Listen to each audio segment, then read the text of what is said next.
ಎಲ್ಲರಿಗೂ ನಮಸ್ಕಾರ. ಈಗ ಒಂದು ವಚನ ಸಾಹಿತ್ಯ ಕುರಿತಾಗಿ ಒಂದು ವಿಷಯವನ್ನು ಮಂಡಿಸ್ತಾ ಇದ್ದೇನೆ. ಅದು ವಚನಾಧ್ಯಯನ ಪದ್ಧತಿಯ ಕುರಿತಾದದ್ದು.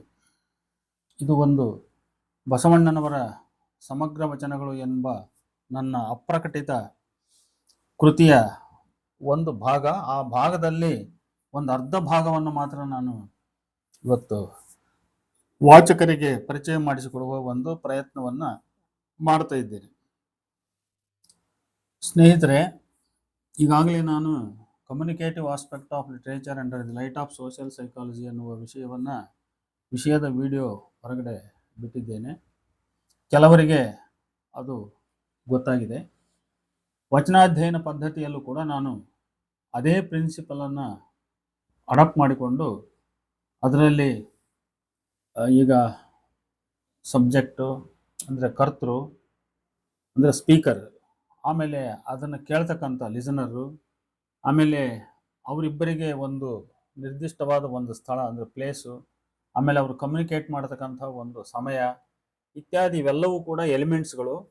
ಅವೆಲ್ಲವನ್ನು ಕೂಡ ನಾವು ಒಂದು ಸಮಾಜ ಅನ್ನೋ ರೀತಿಯಲ್ಲಿ ನಾವು ತೆಗೆದುಕೋಬಹುದು. ಆ ಎಲ್ಲ ವಿವರಗಳನ್ನು ನಾನು ನನ್ನ ಕೃತಿಯಲ್ಲಿ ಚರ್ಚೆ ಮಾಡಿದ್ದೇನೆ.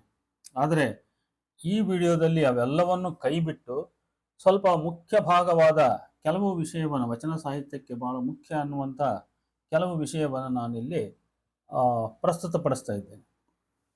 ಇಲ್ಲಿ ಕೃತಿಯ ವಸ್ತುನಿಷ್ಠ ವಿಮರ್ಶೆಯು ಕೃತಿಕಾರನ ಜೀವನ ವಿವರಗಳನ್ನು ಒಂದು ಮಿತಿಯಲ್ಲಿ ಸೂಕ್ಷ್ಮವಾಗಿ ವಿಮರ್ಶೆಗೆ ಪೂರಕವಾಗಿ ತೆಗೆದುಕೊಳ್ಳುವುದು, ಪರಿಗಣಿಸುವುದು ಅಪರಾಧವಲ್ಲ.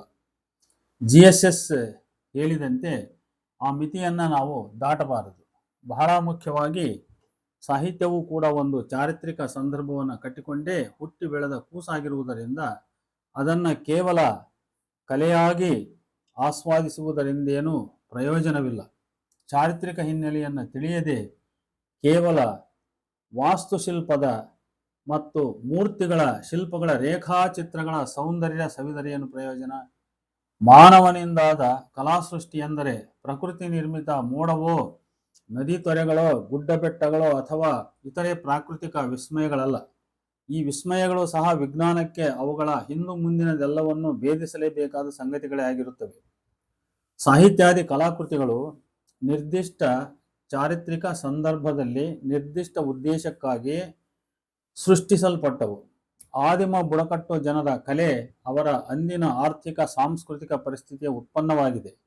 ಅವು ಸಾಹಿತಿಯ ವೈಯಕ್ತಿಕ ಸೃಷ್ಟಿಯಾಗಿರುವಾಗಲೇ ಸಾಮಾಜಿಕ ಉತ್ಪನ್ನವೂ ಆಗಿವೆ. ಅವು ಸಾಹಿತಿಯ ಬುದ್ಧಿ, ಭಾವನೆ, ಧೋರಣೆಗಳನ್ನು ವ್ಯಕ್ತಪಡಿಸುವಾಗಲೇ ಅವು ಯಾವ ಕಾಲದ ಸಂದರ್ಭದ ಸೃಷ್ಟಿಗಳಾಗಿರುತ್ತವೋ ಆ ಕಾಲದ ಸಮಾಜದ ಬೌದ್ಧಿಕ ದೃಷ್ಟಿ ಧೋರಣೆಗಳನ್ನು ಕೂಡ ವ್ಯಕ್ತಪಡಿಸುವವು. ಒಟ್ಟಿನಲ್ಲಿ ಕಲಾಕಾರನನ್ನು ಒಳಗೊಂಡಂತೆ ಒಟ್ಟಾರೆ ಮನುಷ್ಯ ಜೀವನವು ಚಾರಿತ್ರಿಕ ಸಂದರ್ಭ ಮತ್ತು ಸಾಮಾಜಿಕ, ಸಾಂಸ್ಕೃತಿಕ, ಆರ್ಥಿಕ, ರಾಜಕೀಯ ಪರಿಸ್ಥಿತಿಗಳ ಹೊರಗೆ ಹೇಗೆ ಇರಲಾರದೋ ಹಾಗೆ ಕಲಾಸೃಷ್ಟಿಯೂ ಕೂಡ ಈ ಎಲ್ಲ ಪರಿಸ್ಥಿತಿಗಳಿಂದ ದೂರ ಸರಿದು ದ್ವೀಪದಲ್ಲಿ ಜನಿಸಿದ ಚಿಂಪಂಜಿಯಾಗಿರದು. ಆದ್ದರಿಂದ ಸಾಹಿತ್ಯವೂ ಸೇರಿದಂತೆ ಯಾವುದೇ ಕಲಾಕೃತಿಯನ್ನು ಸಮಗ್ರವಾಗಿ ಅಧ್ಯಯನ ಮಾಡಲು, ಅಂದರೆ ಕೇವಲ ಆಸ್ವಾದಿಸಲಲ್ಲ, ಅವುಗಳನ್ನು ಸೃಜಿಸಿದ ಕರ್ತೃವಿನ ಮತ್ತು ಅವುಗಳ ಚಾರಿತ್ರಿಕ ಸಂದರ್ಭಗಳ ಬಗ್ಗೆ ಕೃತಿಯೇತರ ಆಕರಗಳಿಂದ ಮಾಹಿತಿಯನ್ನು ಪಡಿತಕ್ಕಂಥದ್ದು ಅತ್ಯವಶ್ಯ. ಈ ಬಗ್ಗೆ ಮಾರ್ಕ್ಸಿಸಮ್ ಆ್ಯಂಡ್ ಲಿಟರರಿ ಕ್ರಿಟಿಸಿಸಮ್ ಎಂಬ ಕೃತಿಯಲ್ಲಿ ಕೃತಿಕಾರ ಟೆರ್ರಿ ಈಗಲ್ಟನ್ನನು ರುಮೇನಿಯನ್ ವಿಮರ್ಶಕ ಲುಸೀನ್ ಗೋಲ್ಡ್ಮನ್ ಅವರ ಅಭಿಪ್ರಾಯವನ್ನು ಹೀಗೆ ದಾಖಲಿಸಿದ್ದಾನೆ. ಜೆನೆಟಿಕ್ ಸ್ಟ್ರಕ್ಚರಲಿಸಮ್ ಪಂಥದ ವಿಮರ್ಶಕರಾದ ಈ ಗೋಲ್ಡ್ಮನ್ ಬಗ್ಗೆ ಹೀಗೆ ಅನ್ನುತ್ತಾನೆ: what Goldman is seeking then is a set of structural relations between literary text, world vision and history itself. He wants to show how historical situation of a social group or class is transposed by the mediation of its world vision into the structure of a literary work. To do this, it is not enough to begin with the text and work outwards toward work outwards to history or vice versa. What is required is a dialectical method of criticism which moves constantly between text, world vision and history, adjusting each to the other ಅನ್ನುವಂಥ ಮಾತು. ಈ ಮಾತು ಬಹಳ ಮುಖ್ಯ. Goleman ಬರೆದ ಈ ಮಾತುಗಳು ನಮಗಿಲ್ಲಿ ಬಹಳ ಮುಖ್ಯ. ಮೇಲಿನ ಭಾಗದ ಅರ್ಥ ಇತಿಹಾಸ, ಜಾಗತಿಕ ದೃಷ್ಟಿ, ಲೋಕದೃಷ್ಟಿ ಮತ್ತು ಸಾಹಿತ್ಯ ಕೃತಿ ಇವುಗಳ ಮಧ್ಯೆ ಒಂದು ಬಗೆಯ ರಾಚನಿಕ ಸಂಬಂಧವಿರುತ್ತದೆ. ಒಂದು ಸಾಮಾಜಿಕ ವರ್ಗದ ಅಥವಾ ಜನಸಮೂಹದ ಚಾರಿತ್ರಿಕ ಪರಿಸ್ಥಿತಿಯು ಇದರ ದೃಷ್ಟಿಯ ಮಧ್ಯವರ್ತಿತನದಿಂದ ಸಾಹಿತ್ಯ ಕೃತಿಯ ರಚನೆಯಾಗಿ ಪರಿವರ್ತಿತವಾಗಿರುತ್ತದೆ. ಇದನ್ನು ಸಾಧಿಸಿ ತೋರಿಸಲು ನಾವು ಕೇವಲ ಸಾಹಿತ್ಯ ಕೃತಿಯಿಂದ ಪ್ರಾರಂಭಿಸಿ ಆ ಕೃತಿಗೆ ಹೊರಗಿನದಾದ ಚಾರಿತ್ರಿಕ ಆಕರಗಳೆಡೆ ಚಲಿಸಿದರೆ, ಅಥವಾ ಈ ಸಾಹಿತ್ಯೇತರ ಆಕರಗಳಿಂದ ಪ್ರಾರಂಭಿಸಿ ಸಾಹಿತ್ಯ ಕೃತಿಗಳೆಡೆ ಚಲಿಸಿದರೆ ಸಾಲದು. ಬದಲಾಗಿ ಇಲ್ಲಿ ಸಾಹಿತ್ಯ ಕೃತಿ, ಲೋಕದೃಷ್ಟಿ ಮತ್ತು ಇತಿಹಾಸ ಈ ಮೂರರ ಮಧ್ಯೆ ನಿರಂತರ ಚಲಿಸುವ ದ್ವಂದ್ವಾತ್ಮಕ ವಿಮರ್ಶಾ ಪದ್ಧತಿ ಅತ್ಯವಶ್ಯ.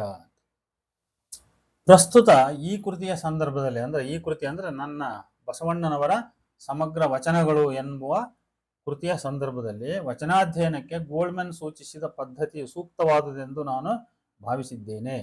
ಸ್ವಲ್ಪ ಇದನ್ನು ವಿಸ್ತರಿಸುವುದಾದರೆ, ಬಸವಾದಿ ಪ್ರಮಥರ ಚರಿತ್ರೆ ಅಸ್ಪಷ್ಟವಾಗಿದೆ. ಸ್ವತಃ ಬಸವಣ್ಣನವರ ಕುರಿತಾಗಿ ಕೆಲವೇ ಶಾಸನೋಲ್ಲೇಖಗಳು ದೊರಕಿವೆ. ಈತನ ಕುರಿತಾದ ಮೊದಲ ಬಸವ ಪುರಾಣ 13ನೇ ಶತಮಾನದಲ್ಲಿ ಪಾಲ್ಕುರಿಕೆ ಸೋಮನಾಥನಿಂದಲೂ, ತದನಂತರ ಇವನನ್ನು ಅನುಕರಿಸಿ ಕನ್ನಡದಲ್ಲಿ 14ನೇ ಶತಮಾನದ ಭೀಮಕವಿಯಿಂದಲೂ ಹುಟ್ಟಿದೆ. ಸೋಮನಾಥನಿಗೂ ಮೊದಲೇ ಹರಿಹರ ತನ್ನ ಬಸವೇಶ್ವರ ದೇವರ ರಗಳೆ ಬರೆದಿದ್ದನು. ಇದನ್ನಾಧರಿಸಿ ಮತ್ತು ವಚನಗಳನ್ನು ಗಮನಿಸಿ ಸೋಮನಾಥನು ಮತ್ತು ಭೀಮಕವಿಯು ಬಸವ ಪುರಾಣಗಳನ್ನು ಬರೆದಿದ್ದಾರೆಂದು ಚರಿತ್ರಕಾರರು ಅಭಿಪ್ರಾಯಪಟ್ಟಿರುವುದುಂಟು. ಒಟ್ಟಿನಲ್ಲಿ ಈ ಎಲ್ಲ ಪುರಾಣ ರಗಳೆಗಳೂ ಸಹ ಪವಾಡ ಘಟನೆಗಳನ್ನೇ ಹೆಚ್ಚು ಪ್ರತಿಬಿಂಬಿಸುತ್ತಿವೆ. ಭೀಮಕವಿಯಂತೂ ಬಸವಣ್ಣನ ಶರಣ ವ್ಯಕ್ತಿತ್ವದ ವ್ಯಕ್ತಿ ಭಕ್ತಿಗಿಂತ ಮಂತ್ರಿ ರಾಜ ವ್ಯಕ್ತಿತ್ವದ ವೈಭವವನ್ನೇ ಹೆಚ್ಚು ಪರಿಣಾಮಕಾರಿಯಾಗಿ ಉತ್ಸಾಹಭರಿತನಾಗಿ ಚಿತ್ರಿಸಿದಂತೆ, ಅಂದ್ರೆ ಈ ಪುರಾಣ ರಗಳೆಗಳನ್ನು ಪ್ರತ್ಯೇಕ ಚರ್ಚೆಗೆ ಒಳಪಡಿಸಿರುವುದರಿಂದ ಇಲ್ಲಿ ಲಂಬಿಸುವುದು ಬೇಡ ಅಂತ ಚಿತ್ರಿಸಿದಂತಿದೆ. ಪ್ರಸ್ತುತ ಗಮನಿಸಬೇಕಾದ ಸಂಗತಿ, ಈ ಪುರಾಣ ರಗಳೆಗಳಿಗಿಂತಲೂ ವಚನಗಳಲ್ಲಿ ವ್ಯಕ್ತವಾದ ಭಾವನೆ ಸಂಗತಿಗಳು ಹೆಚ್ಚು ನಂಬಲರ್ಹ. ಆದರೂ ಮೇಲೆ ಗೋಲ್ಡ್ಮನ್ ತಿಳಿಸಿದಂತೆ ಈ ವಚನ ಮತ್ತು ಪುರಾಣ ರಗಳೆ ಮತ್ತಿತರ ಚಾರಿತ್ರಿಕ ಆಕರಗಳ ನಡುವೆ ದ್ವಂದ್ವಮಾನಾತ್ಮಕವಾಗಿ ಇತ್ತಿಂದತ್ತ ಚಲಿಸುವುದರಿಂದ ಮಾತ್ರ ವಿಮರ್ಶೆಯು ಬಸವಣ್ಣನವರ ಜೀವನ ಕುರಿತಾಗಲಿ ಮತ್ತು ವಚನಗಳ ನಿರ್ದಿಷ್ಟ ಅರ್ಥ, ತತ್ವ, ಬೋಧನೆ ಇತ್ಯಾದಿಗಳನ್ನು ಖಚಿತವಾಗಿ ಗುರುತಿಸಲು ಸಾಧ್ಯ. ಸಮಸ್ಯೆಯನ್ನು ಮನವರಿಕೆ ಮಾಡಲು ಒಂದು ಉದಾಹರಣೆಯನ್ನು ಸ್ಥೂಲವಾಗಿ ಪ್ರಸ್ತಾಪಿಸುವೆ. ಬಸವಣ್ಣನವರ ದೀಕ್ಷಾ ಗುರು ಯಾರು ಎಂಬುದು ಒಂದು, ಮತ್ತು ಇದಕ್ಕೆ ಸಂಬಂಧಿಸಿಯೇ ಬರುವ ಇನ್ನೊಂದು ಪ್ರಶ್ನೆ, ಬಸವಣ್ಣನವರ ವಚನಗಳಲ್ಲಿ ಬಸವಣ್ಣನವರ ದೀಕ್ಷಾಪೂರ್ವ ಅವಧಿಯ ತೊಳಲಾಟ, ಸಂಕಟ, ವೇದನೆ, ಒಂಟಿತನ, ಹತಾಶೆ ಕುರಿತಾದ ಸ್ಪಷ್ಟವಾದ ಮಾಹಿತಿ ಇದ್ದು ಪುರಾಣಕರ್ತರೇಕೆ ಈ ಕುರಿತು ಮೌನ ವಹಿಸಿದ್ದಾರೆ. ಸುಮಾರು 6-8 ವರ್ಷಗಳ ಈ ಅವಧಿಯ ಸಂದರ್ಭದ ಬಸವಣ್ಣನವರ ಬದುಕನ್ನು ಪುರಾಣಗಳಿಂದಲ್ಲ ವಚನಗಳಿಂದ ಹೆಕ್ಕಿ ತೆಗೆದು ಬಸವಣ್ಣನವರ ಜೀವನ ಚರಿತ್ರೆಗೆ ಸೇರಿಸಬೇಕಾದ ಅವಶ್ಯಕತೆ ಇದೆ. ಕಾರಣ, ಪುರಾಣಗಳಿಗಿಂತ ವಚನಗಳೇ ನಂಬಲರ್ಹ ದಾಖಲೆಗಳು. ಅದೇ ರೀತಿ ಬಸವಣ್ಣನವರಿಗೆ ಒಬ್ಬ ದೀಕ್ಷಾ ಗುರುವು ಅವರು ಕಪ್ಪಡಿಗೆ ಹೋಗಿ ಕೆಲವು ವರ್ಷಗಳು ಕಳೆದ ಬಳಿಕ ದೊರಕಿರಬೇಕು. ಆ ಗುರುವು ಯಾರೆಂಬುದು ಇಂದಿಗೂ ಒಗಟೇ ಆಗಿದೆ. ಈ ವಿಷಯವಾಗಿ ಕೂಡಲಸಂಗ, ಜಾತವೇದಿ ಮತ್ತು ಕಲ್ಲುನಂದಿ ಎಂಬ 3 ಹೆಸರುಗಳು ಕೇಳಿಬರುತ್ತಿವೆ ಎಂದು ಹೇಳಿ ಜಾತವೇದಿಯೇ ಬಸವಣ್ಣನವರ ದೀಕ್ಷಾ ಗುರು ಎಂದು ಈಗಿನ ಮಟ್ಟಿಗೆ ಇಟ್ಟುಕೊಳ್ಳಬಹುದು ಎಂದು ಡಾಕ್ಟರ್ ಕಲಬುರ್ಗಿ ಅವರು ಅಭಿಪ್ರಾಯಪಡುತ್ತಾರೆ. ಪುಟ 7 ಮಾರ್ಗ 7 ಡಾಕ್ಟರ್ MMK. ಇಲ್ಲಿ ನನ್ನ ಪ್ರಶ್ನೆ, ಜಾತವೇದ ಮುನಿ ಎಂಬ ಒಬ್ಬ ನಿರ್ದಿಷ್ಟ ಗುರು ಇದ್ದರೆ ಗುರು ಅಭಿಮಾನಿಯಾಗಿ ಅತೀವ ಗುರುಭಕ್ತಿ ತೋರಿದ ಬಸವಣ್ಣನವರು ಆ ಗುರುವಿನ ಹೆಸರನ್ನು ಯಾವ ಒಂದು ವಚನದಲ್ಲಿಯೂ ಏಕೆ ಉಲ್ಲೇಖಿಸಿಲ್ಲ? ಗುರು ಬಗ್ಗೆ ಬಸವಣ್ಣನವರ ವಚನಗಳ ಈ ದಿವ್ಯ ಮೌನ ಏನು ಹೇಳುತ್ತದೆ? ಗುರುದೀಕ್ಷೆ ನೀಡಿದ ದಿನವೇ ಬರೆದ ಬಸವಣ್ಣನವರ ವಚನವಿರುವಂತೆ ಆ ಗುರುವಿನ ಮರಣದ ತರುವಾಯ ಬಹಳ ದುಃಖದಿಂದ ಗುರುವನ್ನೇ ಸ್ಮರಿಸಿ ಗುರು ಅಗಲಿಕೆಯ ವ್ಯಥೆಯ ಸಂಕಟವನ್ನ ವ್ಯಕ್ತಪಡಿಸಿ ಬರೆದ ವಚನಗಳಿವೆ. ಅವು ಯಾವುವೆಂದರೆ, ಉದಾಹರಣೆ ನೋಡ್ರಿ, ಬಸವಣ್ಣನವರ 1350ನೇ ವಚನದಲ್ಲಿ ಬಸವಣ್ಣನವರು ತಮಗೆ ಗುರುವಿಂದ ಲಿಂಗ ದೀಕ್ಷೆಯಾಗಿ ತನ್ನ ಕೈಗೆ ಇಷ್ಟಲಿಂಗ ಬಂದ ದಿನ ತನಗಾದ ಸಂತೋಷವನ್ನು ವ್ಯಕ್ತಪಡಿಸಿದ್ದಾರೆ. ವೇದಾಂತಗಳಿಗೆ ಅಸಾಧ್ಯವಾದ, ನಾದ ಬಿಂದುಗಳಿಗೆ ಅಭೇದ್ಯವಾದ, ವಾಗ್ಮನ ಖಗೋಚರವಾದ ಅನುಪಮ ಅಚಲಿತ ಅಖಂಡಿತ ಲಿಂಗವನ್ನು ಸದ್ಗುರುವು ತಮ್ಮ ಕರಸ್ಥಲಕ್ಕೆ ತಂದುಕೊಟ್ಟನಾಗಿ ತಾವು ಬದುಕಿದೆವೆಂದು, ತಾವು ತಮ್ಮ ಬಯಸಿದ ಬಯಕೆ ಕೈ ಸಾರಿತ್ತಿಂದು, ಕೈ ಸಾರಿತ್ತು ಇಂದು ಅಂದ್ರೆ ಇಂದು ಈಡೇರಿತ್ತು ಎಂದು ತಮ್ಮ ಹರ್ಷವನ್ನು ಅವರು ವ್ಯಕ್ತಪಡಿಸಿದ್ದಾರೆ. ಅದರಿಂದ ಬಸವಣ್ಣನವರ ಗುರುವಿನ ಪ್ರಶ್ನೆಯ ಹಿನ್ನೆಲೆಯಲ್ಲಿ ದೀಕ್ಷೆಯಾದ ದಿನವೇ ಬರೆದಿರುವ ಈ ವಚನ ಮುಖ್ಯ. ಇಲ್ಲಿಯೂ ಬಸವಣ್ಣನವರು ತಮ್ಮ ದೀಕ್ಷಾ ಗುರುವಿನ ಹೆಸರನ್ನು ಹೇಳಿಲ್ಲ. ಈ ವಚನದಲ್ಲಿ ಅವರ ಗುರುವಿನ ಹೆಸರು ಉಲ್ಲೇಖವಾಗಿರಲೇ ಬೇಕಿತ್ತು. ಆಮೇಲೆ ಇನ್ನೊಂದು ನೋಡ್ರಿ, ಬಸವಣ್ಣನವರ 1137ನೆಯ ವಚನ, 1137ನೆಯ ವಚನದಲ್ಲಿ ಬಸವಣ್ಣನವರು ತಮಗೆ ಗುರುದೀಕ್ಷೆಯಿಂದ ಇಷ್ಟಲಿಂಗ ದೊರೆತ ಸಂತೋಷವನ್ನು ಹಂಚಿಕೊಂಡಿದ್ದಾರೆ. ಕಾಣಬಾರದ ವಸ್ತು ಅಂದರೆ ಇಷ್ಟಲಿಂಗ ಕೈ ಸಾರಿತ್ತಯ್ಯ ಅಂದ್ರೆ ದೊರಕಿತ್ತು, ನಿಲುಕಿತ್ತು. ಆದ್ದರಿಂದ ತಾವು ಆನಂದದಿಂದ ಹಾಡುವುದಾಗಿಯೂ ಕಣ್ತುಂಬಿ ನಲಿದಾಡುವುದು ಅಲ್ಲದೆ ಎನ್ನ ಮನವೊಲಿದು ಭಕ್ತಿಯ ಮಾಡುತ್ತೇನೆ ಎನ್ನುತ್ತಾರೆ ಬಸವಣ್ಣ. ಈ ರೀತಿಯ ಬೇರಾವುದೇ ವಚನಗಳು ಬಸವಣ್ಣನವರ ಗುರುವಿನ ಬಗ್ಗೆ ವಿಶ್ವಾಸ ಮೂಡಿಸದೇ ಹೋದರೂ ಈ ಕೆಳಗಿನ ವಚನವು ಖಂಡಿತವಾಗಿಯೂ ಬಸವಣ್ಣನವರಿಗೊಬ್ಬ ಗುರುವಿದ್ದು ಆತನು ಏನೋ ಆಗಿ ತೀರಿರಬೇಕು ಎಂಬ ಸಂದೇಹವನ್ನು ಹುಟ್ಟಿಸುತ್ತದೆ. ಮೊದಲಿಗೆ ಆ ವಚನ ಹೀಗಿದೆ: ಎನ್ನ ಭಾವದ ಗಮ್ಯವೇ, ಎನ್ನ ರುಹಿನ ವಿಶ್ರಾಮವೇ, ಎನ್ನ ಭಾವದ ಬಯಕೆಯೇ, ಎನ್ನ ನಿಜದ ನಿಲವೇ, ಎನ್ನ ಪರಿಣಾಮದ ಮೇರುವೆ, ಎನ್ನ ಘನದ ನಿಲವೇ, ನಿಮ್ಮ ಸುಳುಹು ಎತ್ತಲಡಗಿತ್ತೋ. ನೋಡಲಿ, ನಿಮ್ಮ ಸುಳುಹು ಎತ್ತಲಡಗಿತ್ತೋ, ನಿಮ್ಮ ನಾಮ ನಿರ್ನಾಮವಾಯಿತೇ ಎಲೆ ಪರಮ ಗುರುವೇ ಕೂಡಲ ಸಂಗಯ್ಯನಲ್ಲಿ, ಉರಿಯುಂಡ ಕರ್ಪೂರದಂತಾದೆಯಲ್ಲ ಪ್ರಭುವೇ ಅಂತ ಹೇಳಿ 1091ನೆಯ ವಚನ ತನ್ನ ಗುರುವಿನ ಮೇಲೆ ಬರೆದಂಥದ್ದು. ನಿಸ್ಸಂದೇಹವಾಗಿ ಬಸವಣ್ಣನವರಿಗೊಬ್ಬ ದೀಕ್ಷಾ ಗುರುವಿದ್ದು ಆತನು ಯಾವುದೋ ನಿಗೂಢ ರೀತಿಯಲ್ಲಿ ಅಸಹಜವಾಗಿ ತೀರಿ ಹೋದ, ಕಣ್ಮರೆಯಾದ ನಂತರ ಆ ಗುರುವಿನ ಅಗಲಿಕೆಯಿಂದಾದ ತಮ್ಮ ಮಡುಗಟ್ಟಿದ ದುಃಖವನ್ನು ಬಸವಣ್ಣನವರು ಈ ಮೇಲಿನ ವಚನದಲ್ಲಿ ತಾಯಿ ಕಳೆದುಕೊಂಡ ತಬ್ಬಲಿಯ ಮಗುವಿನಂತೆ ತೋರಿಕೊಂಡಿದ್ದಾರೆ. ಇದೊಂದು ಚರಮಗೀತೆ. ಭೋಜರಾಜನಿಗೆ ಕಾಳಿದಾಸ ಹಾಡಿದ ಚರಮಗೀತೆಯಂತಹುದು. ಆ ಗುರುವಿನದು ಅಸಹಜ ಸಾವು ಎಂಬುದನ್ನ ಈ ಮೇಲಿನ ವಚನದ ಕೊನೆಯ 4 ಸಾಲುಗಳು ಹೇಳುತ್ತವೆ. ಈ ವಚನದ ಧ್ವನಿ ಬಸವಣ್ಣನವರ ಮನದಾಳದ ಆರ್ದ್ರತೆಯನ್ನೇ ನಮಗೆ ತಾಕಿಸುತ್ತದೆ. ಈ ದೀಕ್ಷಾ ಪ್ರಶ್ನೆಯೊಂದಿಗೆ ಈಗ ನಮ್ಮ ಅಧ್ಯಯನ ಪದ್ಧತಿಯ ಪ್ರಶ್ನೆಗೆ ನಾವು ಮರಳೋಣ. ಪುರಾಣ ರಗಳೆಗಳಾಗಲಿ ಇತರ ಚರಿತ್ರೆಗಳಾಗಲಿ ಬಸವಣ್ಣನವರ ದೀಕ್ಷೆಯ ಪ್ರಶ್ನೆಯನ್ನು ಕುರಿತಾಗಿ ಯಾಕೆ ಸ್ಪಷ್ಟವಾಗಿ ನುಡಿಯುತ್ತಿಲ್ಲ ಎಂಬುದಕ್ಕೆ ಉತ್ತರವನ್ನು ಬಸವಣ್ಣನವರೇಕೆ ತಮ್ಮ ಗುರುವಿನ ಹೆಸರನ್ನು ಬಹಳ ಮುಖ್ಯವಾದ ಸಂದರ್ಭದಲ್ಲಿಯೂ ಸಹ ಉಲ್ಲೇಖಿಸಿಲ್ಲ ಎನ್ನುವಲ್ಲಿ ಕಂಡುಕೊಳ್ಳಲು ಯತ್ನಿಸಬೇಕು. ಅಂತೆಯೇ ಈ ಪ್ರಶ್ನೆಯನ್ನು ಆ ದೀಕ್ಷಾ ಗುರುವು ತೀರಿ ಹೋದ ನಂತರದಲ್ಲಿ ರಚಿಸಲ್ಪಟ್ಟ ಬಸವಣ್ಣನವರ 1091ನೇ ವಚನದ ನಿಗೂಢಾರ್ಥದೊಂದಿಗೆ ತಾಳೆ ಮಾಡಿ ನೋಡಬೇಕು. ಅಂತೆಯೇ ಬಸವಣ್ಣನವರಿಗೇಕೆ ದೀಕ್ಷೆ ನೀಡಲು ಅಂದಿನ ಸನಾತನ ಗುರು ವ್ಯವಸ್ಥೆ, ಗುರು ಸಮುದಾಯ ಕಾಡಿಸಿರಬೇಕು, ಸತಾಯಿಸಿರಬೇಕು ಎಂಬ ಪ್ರಶ್ನೆಗಳೊಂದಿಗೆ ಹೋಲಿಸಿ ನೋಡಬೇಕು. ಆಗ ಬಸವಣ್ಣನವರ ಜೀವನ ಚರಿತ್ರೆಯ ಕುರಿತಾಗಿ ಗತಕಾಲದಲ್ಲಿ ಮುಚ್ಚಿ ಹೋದ ಬಹಳಷ್ಟು ಸತ್ಯಗಳು ಹೊರಬರುತ್ತವೆ. ಹೀಗೆ ನಾವು ಈ ಪ್ರಶ್ನೆಯ ಪರಿಶೀಲನೆಯ ಮೂಲಕ ವಚನಾಧ್ಯಯನ ಮಾಡಲು ಯಾವುದು ಸೂಕ್ತ ಅಧ್ಯಯನ ವಿಧಾನ ಎಂಬುದನ್ನು ಮನಗಾಣುವೆವು. ಮೇಲಿನ ವಿಷಯ ಕುರಿತು ಒಳಪುಟಗಳಲ್ಲಿ ಸ್ಪಷ್ಟನೆ ಇರುವುದರಿಂದ ನಾನು ಈ ಸಂದರ್ಭದಲ್ಲಿ ಏನನ್ನು ಹೇಳಲಾರೆ. ಒಂದು ಕೃತಿಯ ಸಂದರ್ಭವನ್ನು ಸರಿಯಾಗಿ ಅರಿತರೆ ಅನೇಕ ನಿಗೂಢ ಸತ್ಯಗಳು ಹೊರಬರುತ್ತವೆಂಬುದು ಈ ದೀರ್ಘ ಚರ್ಚೆಯಿಂದ ಮನವರಿಕೆಯಾಗುತ್ತದೆ. ಮಾತ್ರವಲ್ಲ, ಕಾಲ, ಸಂದರ್ಭವು ಅಂದರೆ LCA ಅಂದರೆ ಲಿಟರರಿ ಕಮ್ಯುನಿಕೇಟಿವ್ ಆಕ್ಟಿವಿಟಿಯಲ್ಲಿ ಬಹಳ ಮುಖ್ಯವಾದ ಒಂದು ರಚನಾಂಶ. ಇದು ವಸ್ತು, ಭಾಷೆ, ಶೈಲಿ, ತಂತ್ರ ಇವೆಲ್ಲವುಗಳೊಂದಿಗೆ ಸಂಬಂಧಿಸಿರುತ್ತದೆ. ವಸ್ತುವಿನ ಆಯ್ಕೆ, ಭಾಷೆಯ ಆಯ್ಕೆ, ತಂತ್ರ, ಶೈಲಿ ಆಯ್ಕೆಯಲ್ಲಿಯೂ ಕೂಡ ಸಂದರ್ಭ ಅಥವಾ ಕಾಲವು ಬಹಳ ನಿರ್ಣಾಯಕ ಪಾತ್ರ ವಹಿಸುವುದು, ಹೆಚ್ಚು ಲಂಬಿಸುವುದು ಇಲ್ಲಿ ಅನವಶ್ಯ. ಈಗ ಸಾಹಿತ್ಯ ಸಂವಹನ ನಿಯಮದ ಕೊನೆಯ ರಚನಾಂಗಕ್ಕೆ ಅಂದರೆ ರಚನಾಂಶಕ್ಕೆ ನಾವು ಹೋಗೋಣ. ಒಂದು ಅಂಶ ಇಲ್ಲಿ ನಾನು ಪ್ರಸ್ತಾಪ ಮಾಡ್ತಾ ಇದ್ದೀನಿ ಅನಿವಾರ್ಯವಾಗಿ, ಸಾಮಾಜಿಕ ಸಮೂಹ ವೃಂದ ಅಂದರೆ ಜನಸಮೂಹ ವೃಂದ, social group to which socio cultural group, class, caste the writer ಅಥವಾ recipient object belong, even place, language also bear the traits of one or the other social group. ಇವೆಲ್ಲವಕ್ಕೂ ಕೂಡ ಒಂದು ಸಾಮಾಜಿಕ ಸಮೂಹ ಗುಂಪು, ಒಂದು ಸಾಂಸ್ಕೃತಿಕ ಗುಂಪು ಅಂತ ಕರಿತೀವಲ್ಲ, ಅದರ ಲಕ್ಷಣಗಳು ಇದ್ದೇ ಇರ್ತವೆ. ಇದು ಹೆಚ್ಚುವರಿ ರಚನಾಂಶ, ಆದರೆ ಇದು ಸಹ ಮುಖ್ಯವಾದುದು. ಈ ಸಾಮಾಜಿಕ ಸಮೂಹ ವೃಂದದ ಪ್ರಶ್ನೆಯು ಸಾಮಾಜಿಕ, ಆರ್ಥಿಕ, ಸಾಂಸ್ಕೃತಿಕ ಆಯಾಮವನ್ನು ಒಳಗೊಂಡಿದೆ.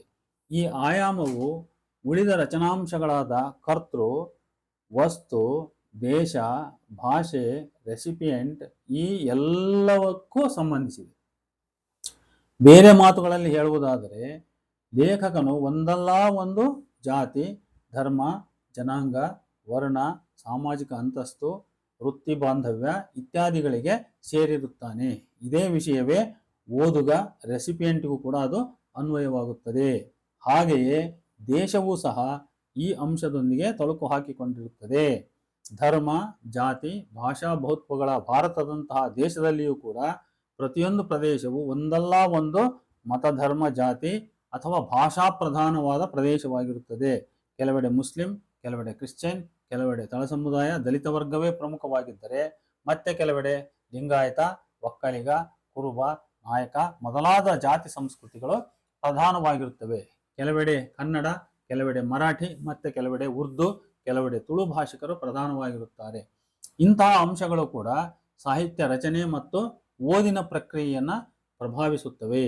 ಸಾಹಿತ್ಯದ ವಸ್ತುವಿನ ಆಯ್ಕೆಯಿಂದ ಹಿಡಿದು ಭಾಷೆ, ಶೈಲಿ ಇತ್ಯಾದಿಗಳ ಸ್ವರೂಪವನ್ನು ನಿರ್ಣಯಿಸುವವರೆಗೆ ಈ ಸಾಮಾಜಿಕ ಗುಂಪಿನ ಅಂಶದ ಪಾತ್ರವಿದ್ದೇ ಇರುತ್ತದೆ. ಅದೇ ರೀತಿ ಓದಿನ ಪ್ರಸಂಗದಲ್ಲಿಯೂ ಸಹ ಇತ್ತೀಚೆಗೆ ಈ ಟ್ರೆಂಡ್ ಸಿನಿಮಾ ನಾಯಕರನ್ನು ಅವರವರ ಅಭಿಮಾನಿ ವರ್ಗ ಪ್ರೋತ್ಸಾಹಿಸುವ, ವೈಭವೀಕರಿಸುವ ವಿಚಾರದಲ್ಲಿ ಸ್ಪಷ್ಟವಾಗುತ್ತಿದೆ. ಒಂದೊಂದು ಸಮುದಾಯಕ್ಕೆ ಅದರದ್ದೇ ಜಾತಿ ಸಂಸ್ಕೃತಿಗೆ ಸೇರಿದ ನಾಯಕರು ಇಷ್ಟ. ಇದೇ ಮಾದರಿಯನ್ನು ಸಾಹಿತ್ಯ ಸಹೃದಯ ಲೋಕದಲ್ಲಿಯೂ ನಾವು ಕಾಣಬಹುದು. ಕನ್ನಡ ಸಾಹಿತ್ಯ ಲೋಕವು ತಾತ್ವಿಕ ಗುಂಪುಗಳಾಗಿ ಒಡೆದಂತೆಯೇ ಈ ಮೇಲೆ ಹೆಸರಿಸಿದ ಜನಸಮುದಾಯದ ಸಾಮಾಜಿಕ ತಾತ್ವಿಕ ಗುಂಪುಗಳಾಗಿಯೂ ವಿಭಾಗವಾಗಿರುವುದು ಸ್ಪಷ್ಟವೇ ಇದೆ. ಯಾವ ಸಾಮಾಜಿಕ ಗುಂಪಿನ ಓದುಗರು ಹೆಚ್ಚಾಗಿ ಯಾವ ಜಾತಿ ಧರ್ಮದ ಗುಂಪಿನ ತಾತ್ವಿಕತೆಯ ಗುಂಪಿನ ಲೇಖಕರನ್ನು ಹೆಚ್ಚಾಗಿ ಇಷ್ಟಪಡುವರೋ, ಯಾರ ಪುಸ್ತಕಗಳನ್ನು ಹೆಚ್ಚು ಕೊಂಡು ಓದುವರೋ, ಯಾರ ಕೃತಿಗಳಿಗೆ ಹೇಗೆ ಪ್ರತಿಕ್ರಿಯಿಸುವರೋ ಎಂಬಿತ್ಯಾದಿ ವಿಷಯಗಳಲ್ಲಿಯೂ ಅವರವರ ಸಾಮಾಜಿಕ ಗುಂಪಿನ ಹಿತಾಸಕ್ತಿಗಳನ್ನು ನಾವು ಗುರುತಿಸಬಹುದು. ವಚನ ಸಾಹಿತ್ಯ ಸಂದರ್ಭದಲ್ಲಿಯೂ ಕೂಡ ಈ ಪ್ರಶ್ನೆ ಬಹಳ ಮುಖ್ಯವೇ. ವಚನಕಾರರಲ್ಲಿ ಮೇಲುಜಾತಿಯ ಬ್ರಾಹ್ಮಣ ಬಸವಣ್ಣನವರು, ಚನ್ನಬಸವಣ್ಣನವರು ಇರುವಂತೆ ತಳ ಸಮುದಾಯದ ಮಾದಾರ ಚೆನ್ನಯ್ಯನವರು, ಡೋಹಾರ ಕಕ್ಕಯ್ಯನವರು, ಮಡಿವಾಳ ಮಾಚಯ್ಯನವರು, ಅಂಬಿಗರ ಚೌಡಯ್ಯನವರು, ಹಡಪದ ಅಪ್ಪಣ್ಣನವರು, ಉರಿಲಿಂಗ ಪೆದ್ದಿ ಮುಂತಾದವರು, ಅಕ್ಕ ಮಹಾದೇವಿ, ಹಡಪದ ಅಪ್ಪಣ್ಣ ಪುಣ್ಯಶ್ರೀ, ಮುಕ್ತಾಯಕ್ಕ ಮೊದಲಾದ ಮಹಿಳಾ ವಚನಕಾರತಿಯರು ಇದ್ದಾರೆ. ಕೈ ಕಸಬಿನ ವಚನಕಾರರಿರುವಂತೆ ಮಂತ್ರಿ, ಕೃಷಿಕ, ಚಮ್ಮಾರ, ಬೆಸ್ತ ಮುಂತಾದ ವಿಭಿನ್ನ ಕುಲ ಕಸಬಿನ ವಚನಕಾರರು, ವಚನಕಾರತಿಯರು ಇದ್ದಾರೆ. ಈ ಅಂಶವು ಅವರ ಸಾಂಸ್ಕೃತಿಕ ಚಹರೆಯಾಗಿದ್ದು ಇದು ಅವರ ಭಾಷೆಯ ಆಲೋಚನೆಗಳನ್ನು, ಅಭಿವ್ಯಕ್ತಿಯ ವಿಧಾನವನ್ನು, ವಚನ ವಸ್ತುವನ್ನು ಪ್ರಭಾವಿಸದೇ ಇರಲಾರದು. ಆದ್ದರಿಂದ ಈ ಎಲ್ಲ ರಚನಾಂಶಗಳನ್ನು ಹಿನ್ನೆಲೆಯಾಗಿಟ್ಟುಕೊಂಡು ವಚನಗಳನ್ನು ನಾವು ಅಧ್ಯಯನ ಮಾಡಬೇಕಾಗುತ್ತದೆ. ಕೊನೆಯದಾಗಿ ಈ ಮೇಲೆ ಚರ್ಚಿಸಿದ ಸಾಹಿತ್ಯದ ಸಂವಹನ ಪ್ರಕ್ರಿಯೆಯ ಮೂಲ ರಚನಾಂಶಗಳ ಕುರಿತು ನಿರ್ಣಯ ಏನೆಂದರೆ, ಸಾಹಿತ್ಯವು ಎ ರಿಚಾರ್ಡ್ಸ್ ಹೇಳುವಂತೆ ಮೂಲತಃ ಒಂದು ಉಚ್ಚತಮ ಸಂವಹನ ಕ್ರಿಯೆಯಾಗಿದೆ.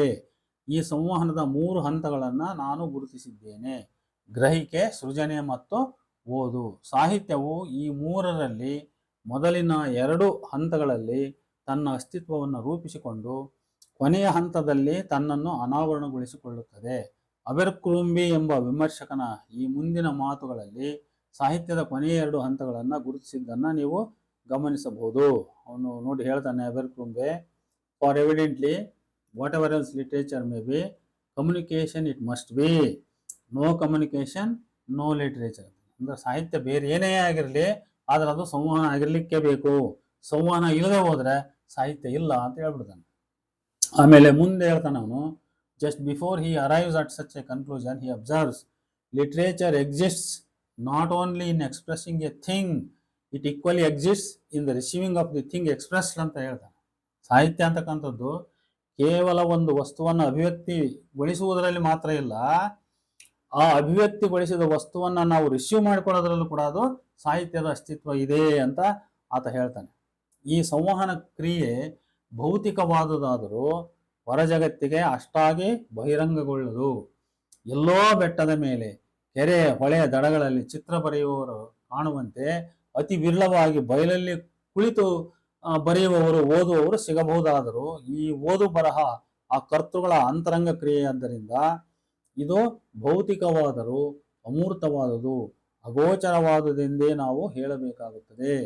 ಇಲ್ಲಿ ಮೇಲೆ ಚರ್ಚಿಸಲ್ಪಟ್ಟ ಎಲ್ಲ ರಚನಾಂಶಗಳ ಪರಸ್ಪರ ದ್ವಂದ್ವಮಾನಾತ್ಮಕ ಸಂಬಂಧದಲ್ಲಿ ಒಂದು ಇನ್ನೊಂದರ ಮೇಲೆ ಮಾನಸಿಕ ಪರಿಣಾಮವನ್ನು ಉಂಟು ಮಾಡುವ ಮೂಲಕ ಒಂದರ ಕ್ರಿಯೆಯನ್ನು, ಸ್ವರೂಪವನ್ನು ಇನ್ನೊಂದು ನಿರ್ಣಯಿಸುತ್ತದೆ, ಅಥವಾ ಅವುಗಳ ಸ್ವರೂಪ ಗುಣಲಕ್ಷಣಗಳಿಗೆ ತನ್ನದೊಂದು ಅಳಿವು ಸೇವೆಯನ್ನು ಸಲ್ಲಿಸುತ್ತದೆ, ತನ್ನದೊಂದು ಅಂಶವನ್ನು ಸೇರಿಸುತ್ತದೆ. ಒಂದರ ಕ್ರಿಯೆಯನ್ನು ಇನ್ನೊಂದು ಬಹಳ ಸೂಕ್ಷ್ಮವಾಗಿ ನಿಯಂತ್ರಿಸುತ್ತದೆ. ಕೆಲವೊಮ್ಮೆ ಒಬ್ಬ ಲೇಖಕ ಒಂದು ಕೃತಿ ರಚನೆಗೆ ಯಾವುದೋ ಒಂದು ವಸ್ತುವನ್ನು ಆಯ್ಕೆ ಮಾಡಿಕೊಂಡು ಅದನ್ನು ನಂತರ ಬೇಡ ಎಂದು ಏಕೆ ತಿರಸ್ಕರಿಸಿದ ಎಂಬುದಕ್ಕೆ ಕಾರಣವೇ ತಿಳಿಯುವುದಿಲ್ಲ. ಹೀಗೆ ಇವುಗಳ ಅಂತರ್ಕ್ರಿಯೆ ಬಹಳ ಸೂಕ್ಷ್ಮವಾಗಿ, ಅಗೋಚರವಾಗಿ, ಪರಸ್ಪರ ಅವಲಂಬಿತವಾಗಿ ನಡೆಯುತ್ತದೆ. ಈ ಒಟ್ಟು ಕ್ರಿಯೆಯಲ್ಲಿಯೇ ಸಾಹಿತ್ಯವು ಅರಳುತ್ತದೆ ಮತ್ತು ಅರಳಿದ್ದು ಅನುಭವಿಸಲ್ಪಡುತ್ತದೆ. ಈ ಸಾಹಿತ್ಯದ ಸರ್ವಗುಣ ಲಕ್ಷಣಗಳಿಗೆಲ್ಲ, ಅಂದರೆ ಇವುಗಳ ವಸ್ತು, ಭಾಷೆ, ಆಕೃತಿ, ರೂಪ, ಶೈಲಿ ಮುಂತಾದ ಸಾಹಿತ್ಯಿಕ ಗುಣಲಕ್ಷಣಗಳಿಗೆಲ್ಲ ಈ ಮೂಲ ರಚನಾಂಶಗಳ ಸಂಬಂಧ ಸ್ವರೂಪವೇ ಕಾರಣವಾಗಿರುತ್ತದೆ. ಬರಹದಲ್ಲಿ ಲೇಖಕ ಕರ್ತೃವಾದರೆ ಓದಿನಲ್ಲಿ ಓದುಗನೇ ಕರ್ತೃ. ಇವರನ್ನು ಉಳಿದ ರಚನಾಂಶಗಳಾವು ಕಣ್ಣಿಗೆ ನಮಗೆ ಕಾಣಿಸುವುದಿಲ್ಲ. ಅಂದ್ರೆ ದೇಶ, ಆಮೇಲೆ ಭಾಷೆ, ಆಮೇಲೆ ಸಂದರ್ಭ ಇತ್ಯಾದಿ ಏನು ನಾನು ಹೇಳ್ತಾ ಇದ್ದೀನಿ ಅವೆಲ್ಲ. ಸಾಹಿತ್ಯ ವಿಮರ್ಶೆಗೆ ತೊಡಗುವವರು ಸಾಹಿತ್ಯ ಸೃಷ್ಟಿಯ ಮತ್ತು ಓದಿನ ಈ ಮೂಲ ಸ್ವರೂಪವನ್ನು ಅರ್ಥ ಮಾಡಿಕೊಂಡರೆ ಕೃತಿಯ ಸ್ವರೂಪವನ್ನು ತಿಳಿದ ಹಾಗೆಯೇ ವಿಮರ್ಶೆಯ ಸ್ವರೂಪವನ್ನು ತಿಳಿಯಬಹುದು. ವಚನಾಧ್ಯಯನ ಸಂದರ್ಭದಲ್ಲಿ ಈ ವಿಧಾನ ಬಹುಮುಖ್ಯ. ಎಲ್ಲ ವಚನಗಳನ್ನು ಹೀಗೆ ಸೂಕ್ಷ್ಮವಾಗಿ ಗಮನಿಸುವುದು ಮೊದಮೊದಲು ಸಾಧ್ಯವಾಗದಿರಬಹುದು. ಆದರೆ ಕೆಲವು ಕಾಲ ಈ ಅಧ್ಯಯನ ವಿಧಾನವನ್ನು ಅಳವಡಿಸಿಕೊಂಡರೆ ಕ್ರಮೇಣ ಆ ಕ್ರಮ ನಮ್ಮ ಮನಸ್ಸಿನ ಭಾಗವೇ ಆಗುತ್ತದೆ. ಪ್ರಸ್ತುತ ಅಧ್ಯಯನದಲ್ಲಿ ಈ ಕ್ರಮವನ್ನು ಅಳವಡಿಸಿಕೊಂಡು ವಚನಗಳನ್ನು ಪರಿಶೀಲಿಸುವ ಪ್ರಯತ್ನವನ್ನು ಮಾಡಲಾಗಿದೆ.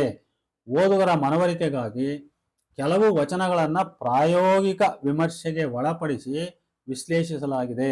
ಇದನ್ನು ಸಮಗ್ರ ವಚನಗಳ ವಿಶ್ಲೇಷಣೆ ಅಧ್ಯಾಯದಲ್ಲಿಯೂ ನೀವು ನೋಡಬಹುದು, ಅರ್ಥ ಮಾಡಿಕೊಳ್ಳಬಹುದು. ಈ ಅಧ್ಯಾಯದ ಆರಂಭಿಕ ಭಾಗದಲ್ಲಿ ಚರ್ಚಿಸಲ್ಪಟ್ಟ ತತ್ವಗಳನ್ನು ಸೂಕ್ಷ್ಮವಾಗಿ ಗಮನದಲ್ಲಿರಿಸಿಕೊಂಡು ವಚನ ಸಾಹಿತ್ಯವನ್ನು ಪರಿಶೀಲಿಸುವ ಅಗತ್ಯವಿದೆ. ಅಂದರೆ ಒಬ್ಬ ನಿರ್ದಿಷ್ಟ ವಚನಕಾರನ ವಚನಗಳನ್ನು ಅಧ್ಯಯನಕ್ಕೊಳಪಡಿಸುವಾಗ ಆತನ ಜೀವನ ಚರಿತ್ರೆ, ಆತನ ಕಾಲದ ಚಾರಿತ್ರಿಕ ಅಂಶಗಳೆಲ್ಲವನ್ನು ಲೆಕ್ಕಿಸಿ ಆತನ ವಚನಗಳನ್ನು ಪರಿಶೀಲಿಸಬೇಕು. ಅದೇ ರೀತಿ ಇಡೀ ವಚನ ಸಾಹಿತ್ಯವನ್ನು ಅಖಂಡವಾಗಿ ನೋಡುವಾಗಲೂ ಇದೇ ವಿಧಾನವನ್ನು ಅನುಸರಿಸಬೇಕು. ಈ ದೃಷ್ಟಿಯಿಂದ ಪ್ರಸ್ತುತ ಬಸವಣ್ಣನವರ ವಚನಗಳನ್ನು ಅಧ್ಯಯನಕ್ಕೊಳಪಡಿಸುವಾಗ ಆತನ ಜೀವನ ಚರಿತ್ರೆ ಮತ್ತು ಕಾಲದ ಚಾರಿತ್ರಿಕ ಸಂದರ್ಭದ ಅಂಶಗಳೆಲ್ಲವನ್ನು ಪರಿಗಣಿಸಬೇಕು. ಈ ಹಿನ್ನೆಲೆಯಲ್ಲಿ ಈ ಕೆಳಗಿನಂತೆ ಕೆಲವು ಅಧ್ಯಯನ ಕ್ರಮಗಳನ್ನು, ಪದ್ಧತಿಗಳನ್ನು ನಾನು ಸೂಚಿಸುತ್ತಿದ್ದೇನೆ. 1. ಬಸವಣ್ಣನವರ ವೈಯಕ್ತಿಕ ಜೀವನದ ಸಂಗತಿಗಳ ಸ್ಥೂಲ ಚಿತ್ರಣ. ಮುಖ್ಯ ಘಟನಾವಳಿಗಳಿಗೂ ವಚನಗಳಿಗೂ ಏನಾದರೂ ಸಂಬಂಧವಿದೆಯೇ ಎಂದು ಪರಿಶೀಲಿಸುವುದು. ಇಲ್ಲಿ ಚರಿತ್ರೆಯ ಬೆಳಕಿನಲ್ಲೇ ವಚನಗಳನ್ನು ಕಂಡರಿಯುವುದೆಂದಲ್ಲ, ವಚನಗಳ ಬೆಳಕಿನಲ್ಲೂ ಈವರೆಗೂ ತಿಳಿದಿರುವ ಚರಿತ್ರೆಯ ಅಂಶಗಳನ್ನು ಪರಿಶೀಲಿಸಬಹುದು. ಒಂದರ ಸತ್ಯಕ್ಕೆ ಇನ್ನೊಂದು ಹೇಗೆ ಆಧಾರವಾಗಬಲ್ಲದು? ಒಂದರ ಮಸುಕನ್ನರಿಯಲು ಇನ್ನೊಂದು ಎಷ್ಟರ ಮಟ್ಟಿಗೆ ಬೆಳಕಾಗಬಲ್ಲದು? ಈ ಮಿತಿಯಲ್ಲಿ ಮಾತ್ರ ಇವೆರಡರ ಪರಸ್ಪರ ಸಂಬಂಧವನ್ನು ಪರಿಗಣಿಸಬೇಕು. ಚರಿತ್ರೆಗೂ ವಚನಕ್ಕೂ ನಡುವೆ ನಿರಂತರ ಹೋಲಿಕೆ, ವ್ಯತ್ಯಾಸ, ವೈರುಧ್ಯಗಳ ಹುಡುಕಾಟ ನಡೆದಿರಬೇಕು. ನೆನಪಿನಲ್ಲಿಡಬೇಕಾದದ್ದು, ಯಾವುದೇ ಶಾಸ್ತ್ರವು ಕತ್ತಲೆಯ ಭೇದಿಸುವ ಬೆಳಕಾಗಬೇಕೇ ಹೊರತು ಸುಡುವ ಜ್ವಾಲೆಯಾಗಬಾರದು. ಇನ್ನು ಎರಡನೇ ಅಂಶ ಏನಂದ್ರೆ, ಬಸವಣ್ಣನವರ ಕಾಲದ ಒಟ್ಟು ಚಾರಿತ್ರಿಕ, ಸಾಮಾಜಿಕ, ಆರ್ಥಿಕ, ಸಾಂಸ್ಕೃತಿಕ, ರಾಜಕೀಯ ಒಟ್ಟು ಚಾರಿತ್ರಿಕ ಪರಿಸ್ಥಿತಿಗಳ ಬೆಳಕಿನಲ್ಲಿ ವಚನಗಳನ್ನು, ಹಾಗೆಯೇ ವಚನಗಳ ಆಧಾರದಿಂದ ಆಗಲೇ ರಚಿತವಾದ ಆ ಚಾರಿತ್ರಿಕ ಪರಿಸ್ಥಿತಿಗಳನ್ನು ಪುನರಾವಲೋಕನಗೊಳಿಸಲ್ ಗೊಳಿ ಪುನರಾವಲೋಕನಕ್ಕೊಳಪಡಿಸುವುದು. ಏಕೆಂದರೆ ವಚನಾದಿ ಸಾಹಿತ್ಯಗಳೆಲ್ಲವೂ ಅಂದಂದಿನ ಚಾರಿತ್ರಿಕ ಪರೋಕ್ಷ ಪ್ರತ್ಯಕ್ಷ ದಾಖಲೆಗಳೇ ಆಗಿರುತ್ತವೆ. ಸಂವಹನಕಾರನಾದ ಬಸವಣ್ಣನವರ ವಚನ ಸಂವಹನ ಕ್ರಿಯೆಯ ಮುಖ್ಯ ಉದ್ದೇಶವೇನು ಅಂದರೆ, ಬಸವಣ್ಣನವರು ಹಾಗೆಯೇ ಇತರೆಲ್ಲ ಶರಣರು ಸಹ ವಚನಗಳನ್ನು ಏತಕ್ಕೆ, ಯಾವ ಉದ್ದೇಶಕ್ಕೆ ಬರೆದರು, ಅವರ ಆ ಉದ್ದೇಶಕ್ಕೆ ವಚನ ಪ್ರಕಾರವು ಹೇಗೆ ನೆರವಾಗಿದೆ. ಇನ್ನು ನಾಲ್ಕನೇ ಅಂಶ ಯಾವುದಂದ್ರೆ, ಅವರು ಯಾವ ವಸ್ತುವನ್ನು ಕುರಿತು ಯಾವ ಭಾಷೆಯಲ್ಲಿ ಯಾವ ಶೈಲಿಯಲ್ಲಿ ಯಾರಿಗೆ ಏನನ್ನು ಹೇಳಿದರು.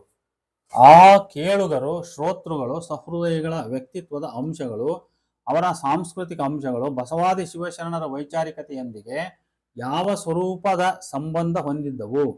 ಒಟ್ಟಿನಲ್ಲಿ ಈ ಉಭಯ ಮಾತ್ರವಲ್ಲ, ಬಹುಮುಖ ಸಂಬಂಧ. ಸಂವಹನಕಾರ, ಶ್ರೋತೃ, ವಸ್ತು, ಸಮಾಜ ಇತ್ಯಾದಿಗಳೆಲ್ಲವೂ ಸಂಕೀರ್ಣವಾಗಿ ಕ್ರಿಯೆ ಜರುಗಿಸಿ ವಚನ ಸಾಹಿತ್ಯದ ಸ್ವರೂಪವನ್ನು ನಿರ್ಧರಿಸುವಲ್ಲಿ ಹೇಗೆ ನೆರವಾಗಿವೆ ಎಂಬುದನ್ನು ವಚನಾಧ್ಯಯನದ ಮೂಲಕ ತೋರಿಸುವುದು. ಈ ಮುಖ್ಯ ತತ್ವಗಳಲ್ಲದೆ ಈ ಕೆಳಗಿನ ಉಪತತ್ವಗಳನ್ನು ಈ ಅಧ್ಯಯನದಲ್ಲಿ ಅಳವಡಿಸಿಕೊಳ್ಳಲಾಗಿದೆ. ಆ ಉಪಕ್ರಮಗಳನ್ನು ಹೇಳುವ ಪೂರ್ವದಲ್ಲಿ ಕೆಲವು ಕಾರಣಗಳನ್ನು ನಾನು ನೋಡೋಣ. ಮೊದಲಿಗೆ ವಚನಗಳು ಒಂದೇ ಕಾಲದಲ್ಲಿ ರಚಿತವಾಗಿಲ್ಲ. ಅವು ಕೆಲವು ದಶಕಗಳ ಬೀಸಿನಲ್ಲಿ, ವ್ಯಾಪ್ತಿಯಲ್ಲಿ, ಬೇರೆ ಬೇರೆ ಪರಿಸ್ಥಿತಿಗಳಲ್ಲಿ, ಸಂದರ್ಭಗಳಲ್ಲಿ ರಚಿಸಲ್ಪಟ್ಟ ಕೃತಿಗಳು. ಆದರೂ ಅವುಗಳಲ್ಲಿ ಸಂಪಾದಕರು ಷಟ್ಸ್ಥಲ ಕ್ರಮದಲ್ಲಿ ಅವುಗಳನ್ನು ವಿಭಾಗಿಸಿ ಒಂದು ಏಕರೂಪ ವ್ಯವಸ್ಥೆಯನ್ನು ಕಲ್ಪಿಸಲೆತ್ನಿಸಿದ್ದಾರಾದರೂ ಮೂಲ ವಚನಕಾರರು ಅದೇ ಕ್ರಮದಲ್ಲಿ ವಚನಗಳನ್ನು ರಚಿಸಿದ್ದರೆಂದು ಹೇಳಲು ಆಧಾರಗಳಿಲ್ಲ. ಹೀಗಿದ್ದರೂ ಷಟ್ಸ್ಥಲ ಪ್ರತಿಪಾದನೆ ವಚನಗಳ ಒಂದು ಮುಖ್ಯ ವಸ್ತು. ಅದೇ ರೀತಿ ಅಷ್ಟಾವರಣಗಳು ಸಹ ವಚನಗಳ ಮುಖ್ಯ ವಸ್ತು. ಒಟ್ಟಿನಲ್ಲಿ ಹೇಳುವುದಾದರೆ, ವಚನ ಎಂದರೇನು ಎಂಬ ಭಾಗದಲ್ಲಿ ನಾನು ವಿವರಿಸಿದಂತೆ ವಚನಗಳು ಮುಖ್ಯವಾಗಿ ಧರ್ಮತತ್ವಗಳನ್ನು, ಆಚಾರ ವಿಚಾರಗಳನ್ನು ಪ್ರತಿಪಾದಿಸಲು, ವ್ಯಾಖ್ಯಾನಿಸಲು, ಪರಿಶೀಲಿಸಲು, ವಿಮರ್ಶಿಸಲು, ಪ್ರಸರಣ ಮಾಡಲು, ಬೋಧಿಸಲು ರಚಿಸಲ್ಪಟ್ಟಿವೆ. ಅವು ಜನರ ಧಾರ್ಮಿಕ ಬದುಕಿನ ನಿರ್ದೇಶನಗಳಾಗಿವೆ, ಶಾಸ್ತ್ರಗಳಾಗಿವೆ. ಅವು ಸನ್ನಡತೆಗಳ ಶ್ಲಾಘನೆಗಳಾದಂತೆಯೇ ದುರ್ನಡತೆಗಳ ಟೀಕೆಗಳು, ಖಂಡನೆಗಳು ಆಗಿವೆ. ಅವು ವಚನಕಾರರ ಆತ್ಮ ವಿಮರ್ಶನಗಳು, ಆತ್ಮಾವಲೋಕನಗಳು, ಅಂತರಂಗದ ಭಾವನೆಗಳಿಗೆ ಹಿಡಿದ ಕನ್ನಡಿಗಳೂ ಆಗಿವೆ. ಅವುಗಳಲ್ಲಿ ವಚನಕಾರರ ದುಃಖ ದುಮ್ಮಾನಗಳು, ಉಭಯ ಸಂಕಟಗಳು, ದ್ವಂದ್ವಗಳು, ಪಶ್ಚಾತ್ತಾಪ ಭಾವನೆಗಳು, ಸಂಕಲ್ಪಗಳು, ಸದೃಢ ನಿರ್ಣಯಗಳು, ಪ್ರಮಾಣಗಳು ಅಭಿವ್ಯಕ್ತಗೊಂಡಿವೆ. ಇಲ್ಲಿ ನೇರನುಡಿ, ಕಟಕಿ, ವಿಡಂಬನೆ, ಟೀಕೆ, ಪರಿಹಾಸ್ಯ, ಲೇವಡಿ ಇವೆಲ್ಲ ಇರುವಂತೆಯೇ ಗಂಭೀರ ಚಿಂತನೆಗಳು ಇವೆ. ಹೀಗೆ ಅವು ವಸ್ತು, ಭಾಷೆ, ಶೈಲಿ ಎಲ್ಲದರಲ್ಲೂ ವೈವಿಧ್ಯವಾಗಿರಲು ಕಾರಣ ಅವು ಆಗಲೇ ಹೇಳಿದಂತೆ ಒಂದು ನಿರ್ದಿಷ್ಟ ಕಾಲದ ನಿರ್ದಿಷ್ಟ ಸ್ಥಳದಲ್ಲಿ ಒಂದೇ ಉದ್ದೇಶಕ್ಕೆ ಒಂದೇ ಬಗೆಯ ವಸ್ತು ಕುರಿತು ಒಂದೇ ವರ್ಗದ ಶ್ರೋತೃಗಳಿಗೆ ಹೇಳಿದ ನುಡಿಗಳಲ್ಲದಾಗಿರುವುದು. ಈ ಕಾರಣದಿಂದಾಗಿ ವಚನಾಧ್ಯಯನವನ್ನು ಒಂದು ಸುವ್ಯವಸ್ಥಿತ ಅಧ್ಯಯನಕ್ಕೊಳಪಡಿಸುವುದು ಕಷ್ಟವಾಗಿದೆ ಎಂದೆನಿಸುತ್ತದೆ. ಇದಲ್ಲದೆ ಬಹಳಷ್ಟು ಓದುಗರು ವಚನವನ್ನು ಶುದ್ಧ ಸೃಜನಶೀಲ ಕಾವ್ಯ ಪ್ರಕಾರವೆಂದು ಬಗೆದು ಅವುಗಳಿಗೆ ವಿಭಿನ್ನ ಅರ್ಥಗಳನ್ನು ಕಲ್ಪಿಸಲೆತ್ನಿಸಿರುವುದು ಒಂದಾದರೆ, ಕೆಲವು ಬುದ್ಧಿಜೀವಿಗಳು ವಚನಗಳ ವೈವಿಧ್ಯತೆಯನ್ನೇ ಸಂಪೂರ್ಣ ನಿರ್ಲಕ್ಷಿಸಿ ಅವು ಕೇವಲ ಜಾತಿ ವಿರೋಧಿ ಮನೋಧರ್ಮ ಹೊಂದಿದವುಗಳೆಂದು ಪ್ರಚುರಪಡಿಸುತ್ತಿರುವುದು. ಕೆಲವು ತತ್ವಗಳಿಗೆ ಅತಿ ಕಾಲ್ಪನಿಕ ಸತ್ಯದೂರ ಅರ್ಥಗಳನ್ನು ಕಲ್ಪಿಸಿ ಅವುಗಳನ್ನು ದಾಟಿ ಹೋಗಲಾಗದ ಬೇಲಿಗಳಂತೆ, ಭೇದಿಸಲಾಗದ ಕೋಟೆಗಳಂತೆ, ಓಡಿಸಲಾಗದ ನೆರಳಂತೆ ಬೆಳೆಸಿರುವುದು ಇತರೆ ಕಾರಣಗಳು. ಮತ್ತೆ ಕೆಲವರು ಒಂದೊಂದು ಸಂದರ್ಭದ ಭಾಷಣಕ್ಕೆ ವಚನಗಳನ್ನು ಮನಬಂದಂತೆ ದುಡಿಸಿಕೊಂಡು ಆಯಾ ಕಾಲಬದ್ಧ ಟಿಪ್ಪಣಿಗಳನ್ನು ರಚಿಸಿಕೊಂಡು ತದನಂತರ ಅವುಗಳನ್ನೇ ಲೇಖನ ಗ್ರಂಥಗಳನ್ನಾಗಿ ಪ್ರಕಟಿಸಿರುವುದರಿಂದಾಗಿ ಒಂದೇ ವಚನಕ್ಕೆ 10 ಹಲವು ಕಲ್ಪಿತಾರ್ಥಗಳು ಹುಟ್ಟಿ ಒಟ್ಟಾರೆ ಓದುಗ ವರ್ಗವನ್ನು ಗೊಂದಲದ ಗೂಡಿಗೆ ತಳ್ಳಿದಂತಾಗಿದೆ. ಈ ಸಮಸ್ಯೆಯನ್ನು ಹೆಚ್ಚು ಸ್ಪಷ್ಟಪಡಿಸಲು ಒಂದು ದೃಷ್ಟಾಂತವನ್ನು ನಾನು ವಿವರಿಸುವೆ. ಒಂದು ಶಾಲೆಯಲ್ಲಿ ವಿಜ್ಞಾನದ ಅಧ್ಯಾಪಕರು ಒಂದು ತರಗತಿಯ ಮಕ್ಕಳಿಗೆ ಚಂದ್ರನು ಒಂದು ಗ್ರಹ, ಸೂರ್ಯ ಒಂದು ನಕ್ಷತ್ರ ಎಂದು ಮಕ್ಕಳಿಗೆ ಬೋಧಿಸಿದರು. ತದನಂತರ ಅದೇ ತರಗತಿಗೆ ಹೋದ ಸಾಹಿತ್ಯದ ಶಿಕ್ಷಕರೊಬ್ಬರು ಚಂದ್ರನೂ ಸೂರ್ಯನೂ ದೇವತರು ಎಂದು ಪುರಾಣ ಕಥೆ ನಿರೂಪಿಸಿದರು. ಎರಡೂ ಪಾಠಗಳನ್ನು ಕೇಳಿದ ಮಕ್ಕಳಿಗೆ ಒಂದು ಸಂಶಯ ಮುಡುಗಟ್ಟಿತು. ಚಂದ್ರನು ದೇವತೆಯೋ ಗ್ರಹವೋ, ಸೂರ್ಯನು ಸೂರ್ಯನು ದೇವತೆಯು ನಕ್ಷತ್ರವೋ, ಸತ್ಯ ಒಂದಲ್ಲದೆ ಹಲವಾರು ಸತ್ಯಗಳಿರಲು ಸಾಧ್ಯವೇ? ಮರುದಿನ ಅದೇ ತರಗತಿಯ ಮಕ್ಕಳು ತಮ್ಮ ತರಗತಿಗಳಿಗೆ ಬಂದ ಸಾಹಿತ್ಯದ ಮತ್ತು ವಿಜ್ಞಾನದ ಶಿಕ್ಷಕರನ್ನು ಅವರವರ ಅವಧಿಯಲ್ಲಿ ಪ್ರಶ್ನಿಸಿದರು. ಸರ್, ಚಂದ್ರನು ಸೂರ್ಯನು ಸಾಹಿತ್ಯ ಬೋಧಕರಿಗೆ ದೇವತರು, ಆದರೆ ವಿಜ್ಞಾನ ಶಿಕ್ಷಕರಿಗೆ ಅವು ಅನುಕ್ರಮವಾಗಿ ಗ್ರಹ ನಕ್ಷತ್ರಗಳು. ಅವು ಏಕಕಾಲದಲ್ಲಿಯೇ ಎರಡೂ ಆಗಿರಲಿಕ್ಕೆ ಸಾಧ್ಯವಿಲ್ಲ. ಹಾಗಾದರೆ ಯಾವುದು ನಿಜ? ಆ ಇಬ್ಬರೂ ಶಿಕ್ಷಕರು, ನೋಡ್ರಿ ಮಕ್ಕಳೇ, ಪೌರಾಣಿಕ ಕಲ್ಪನೆಯಲ್ಲಿ ಅವುಗಳನ್ನು ದೇವತರೆಂದು, ವೈಜ್ಞಾನಿಕವಾಗಿ ಚಂದ್ರನನ್ನು ಗ್ರಹ ಎಂತಲೋ ಸೂರ್ಯನನ್ನು ನಕ್ಷತ್ರ ಎಂತಲೂ ಭಾವಿಸಲಾಗಿದೆ ಎಂದು ಮಕ್ಕಳಿಗೆ ಸತ್ಯವನ್ನು ಮನವರಿಕೆ ಮಾಡಲೇ ಇಲ್ಲ. ತಮ್ಮ ತಮ್ಮ ವೈಯಕ್ತಿಕ ದ್ವೇಷದ ಕಾರಣಕ್ಕೆ ಒಬ್ಬೊಬ್ಬ ಮೇಷ್ಟ್ರು ತಾನು ಹೇಳಿದ್ದೇ ನಿಜ ಎಂದು ವಾದಿಸಿ ಹೊರನಡೆದರು. ವಿಭಿನ್ನ ರೀತಿಯ, ವಿಭಿನ್ನ ಶಿಸ್ತಿನ, ವಿಭಿನ್ನ ದೃಷ್ಟಿ ಧೋರಣೆಗಳ ಅಡಕತ್ತರೆಗೆ ಸಿಲುಕಿದ ವಚನ ಸಾಹಿತ್ಯವೂ ಸಹ ಇಂತಹುದೇ ಪರಿಸ್ಥಿತಿಯಲ್ಲಿ ಸಿಲುಕಿದೆ ಎಂದರೆ ತಪ್ಪಾಗಲಾರದು. ವಚನಗಳು ಬೋಧಿಸುವ ಸತ್ಯಗಳ ಕುರಿತು, ಮಂಡಿಸುವ ವಾಗ್ವಾದಗಳ ಕುರಿತು ಓದುಗರನ್ನು ಗೊಂದಲಕ್ಕೀಡಾಗದಂತೆ, ವಚನ ಸಾಹಿತ್ಯದ ಬಗ್ಗೆ ಭ್ರಮ ನಿರಸನ ಉಂಟಾಗದಂತೆ ಎಚ್ಚರಿಕೆ ವಹಿಸಬೇಕಾದ ಅಗತ್ಯವಿದೆ. ಈ ಎಲ್ಲ ಹಿನ್ನೆಲೆಯಲ್ಲಿ ವಚನಗಳನ್ನು ಓದುವಾಗ ಆಗಲೇ ಬೆಳೆದಿರುವ ಪೂರ್ವ ಗೃಹೀತಗಳ ಪ್ರಭಾವಕ್ಕೆ ಒಳಗಾಗದೆ ಸ್ವ ಆಸಕ್ತಿಯನ್ನು ಬದಿಗಿಟ್ಟು ಆಯ್ದ ವಚನಗಳನ್ನು ಓದದೆ ಇಡೀ ವಚನಗಳನ್ನು ಒಂದು ನಿರ್ದಿಷ್ಟ ಕಾಲದಲ್ಲಿ ನಿರಂತರವಾಗಿ ಇಡಿಯಾದ ಓದಿಗೆ ಎಡೆ ಮಾಡುವುದು. ಹಾಗೆ ಓದುವಾಗ ಷಟ್ಸ್ಥಳಗಳ ವಿಂಗಡಣೆ ಬದಿಗಿರಿಸಿ ವಸ್ತು ಆಧಾರಿತ, ಶ್ರೋತೃ ಆಧಾರಿತ ವರ್ಗೀಕರಣ ಮಾಡಿಕೊಂಡು ವಚನಗಳನ್ನು ಇಡಿಯಾಗಿ ಗ್ರಹಿಸಲೆತ್ನಿಸಬೇಕು. ಈ ಕುರಿತು ನಾನು ಆಗಲೇ ಸ್ಪಷ್ಟಪಡಿಸಿದ್ದಾನೆ. ಇಲ್ಲಿ ಅದನ್ನು ಪುನರಪಿ ಮಾಡತಕ್ಕಂಥ ಅವಶ್ಯಕತೆ ಇಲ್ಲ. ಅಂದ್ರೆ ಬಿಡಿ ಬಿಡಿಯಾಗಿ ವಚನ ಓದೋದಲ್ಲ, ಇಡಿಯಾಗಿ ವಚನವನ್ನು ಓದಬೇಕು. ವಚನಾಧ್ಯಯನ ಪದ್ಧತಿಗೆ ಉದಾಹರಣೆಗಳನ್ನು ನಾನು ಈ ಮುಖಾಂತರ ಹೇಳ್ತಾ ಹೋಗ್ತೀನಿ. ಇಲ್ಲಿ ನನ್ನ ಅಧ್ಯಯನ ಪದ್ಧತಿಯನ್ನು ಓದುಗರಿಗೆ ಮನವರಿಕೆ ಮಾಡಿಕೊಡಲೋಸುಗ ಪ್ರಸ್ತುತ ನನ್ನ ಅಧ್ಯಯನದ ಕೆಲವು ಉದಾಹರಣೆಗಳನ್ನು ಮಾತ್ರ ಇಲ್ಲಿ ಹೆಕ್ಕಿ ತೆಗೆದು ನಾನು ನೀಡ್ತಾ ಇದ್ದೇನೆ. ಒಂದು, ವಚನವು ಒಂದು ನಿರ್ದಿಷ್ಟ ಸಂವಹನ ಸಂದರ್ಭದಲ್ಲಿಯೇ ಸೃಷ್ಟಿಯಾಗಿರುವುದರಿಂದ ಅದರ ಒಳ ವಿವರಗಳಲ್ಲಿ ಯಾವುದಾದರೂ ಒಂದು ಅಂಶ, ಕೆಲವು ಅಂಶಗಳು ಅದರ ಸಂವಹನ ಸಂದರ್ಭವನ್ನು, ಸಂವಹನದ ಉದ್ದೇಶವನ್ನು ಸೂಚಿಸುತ್ತವೆ.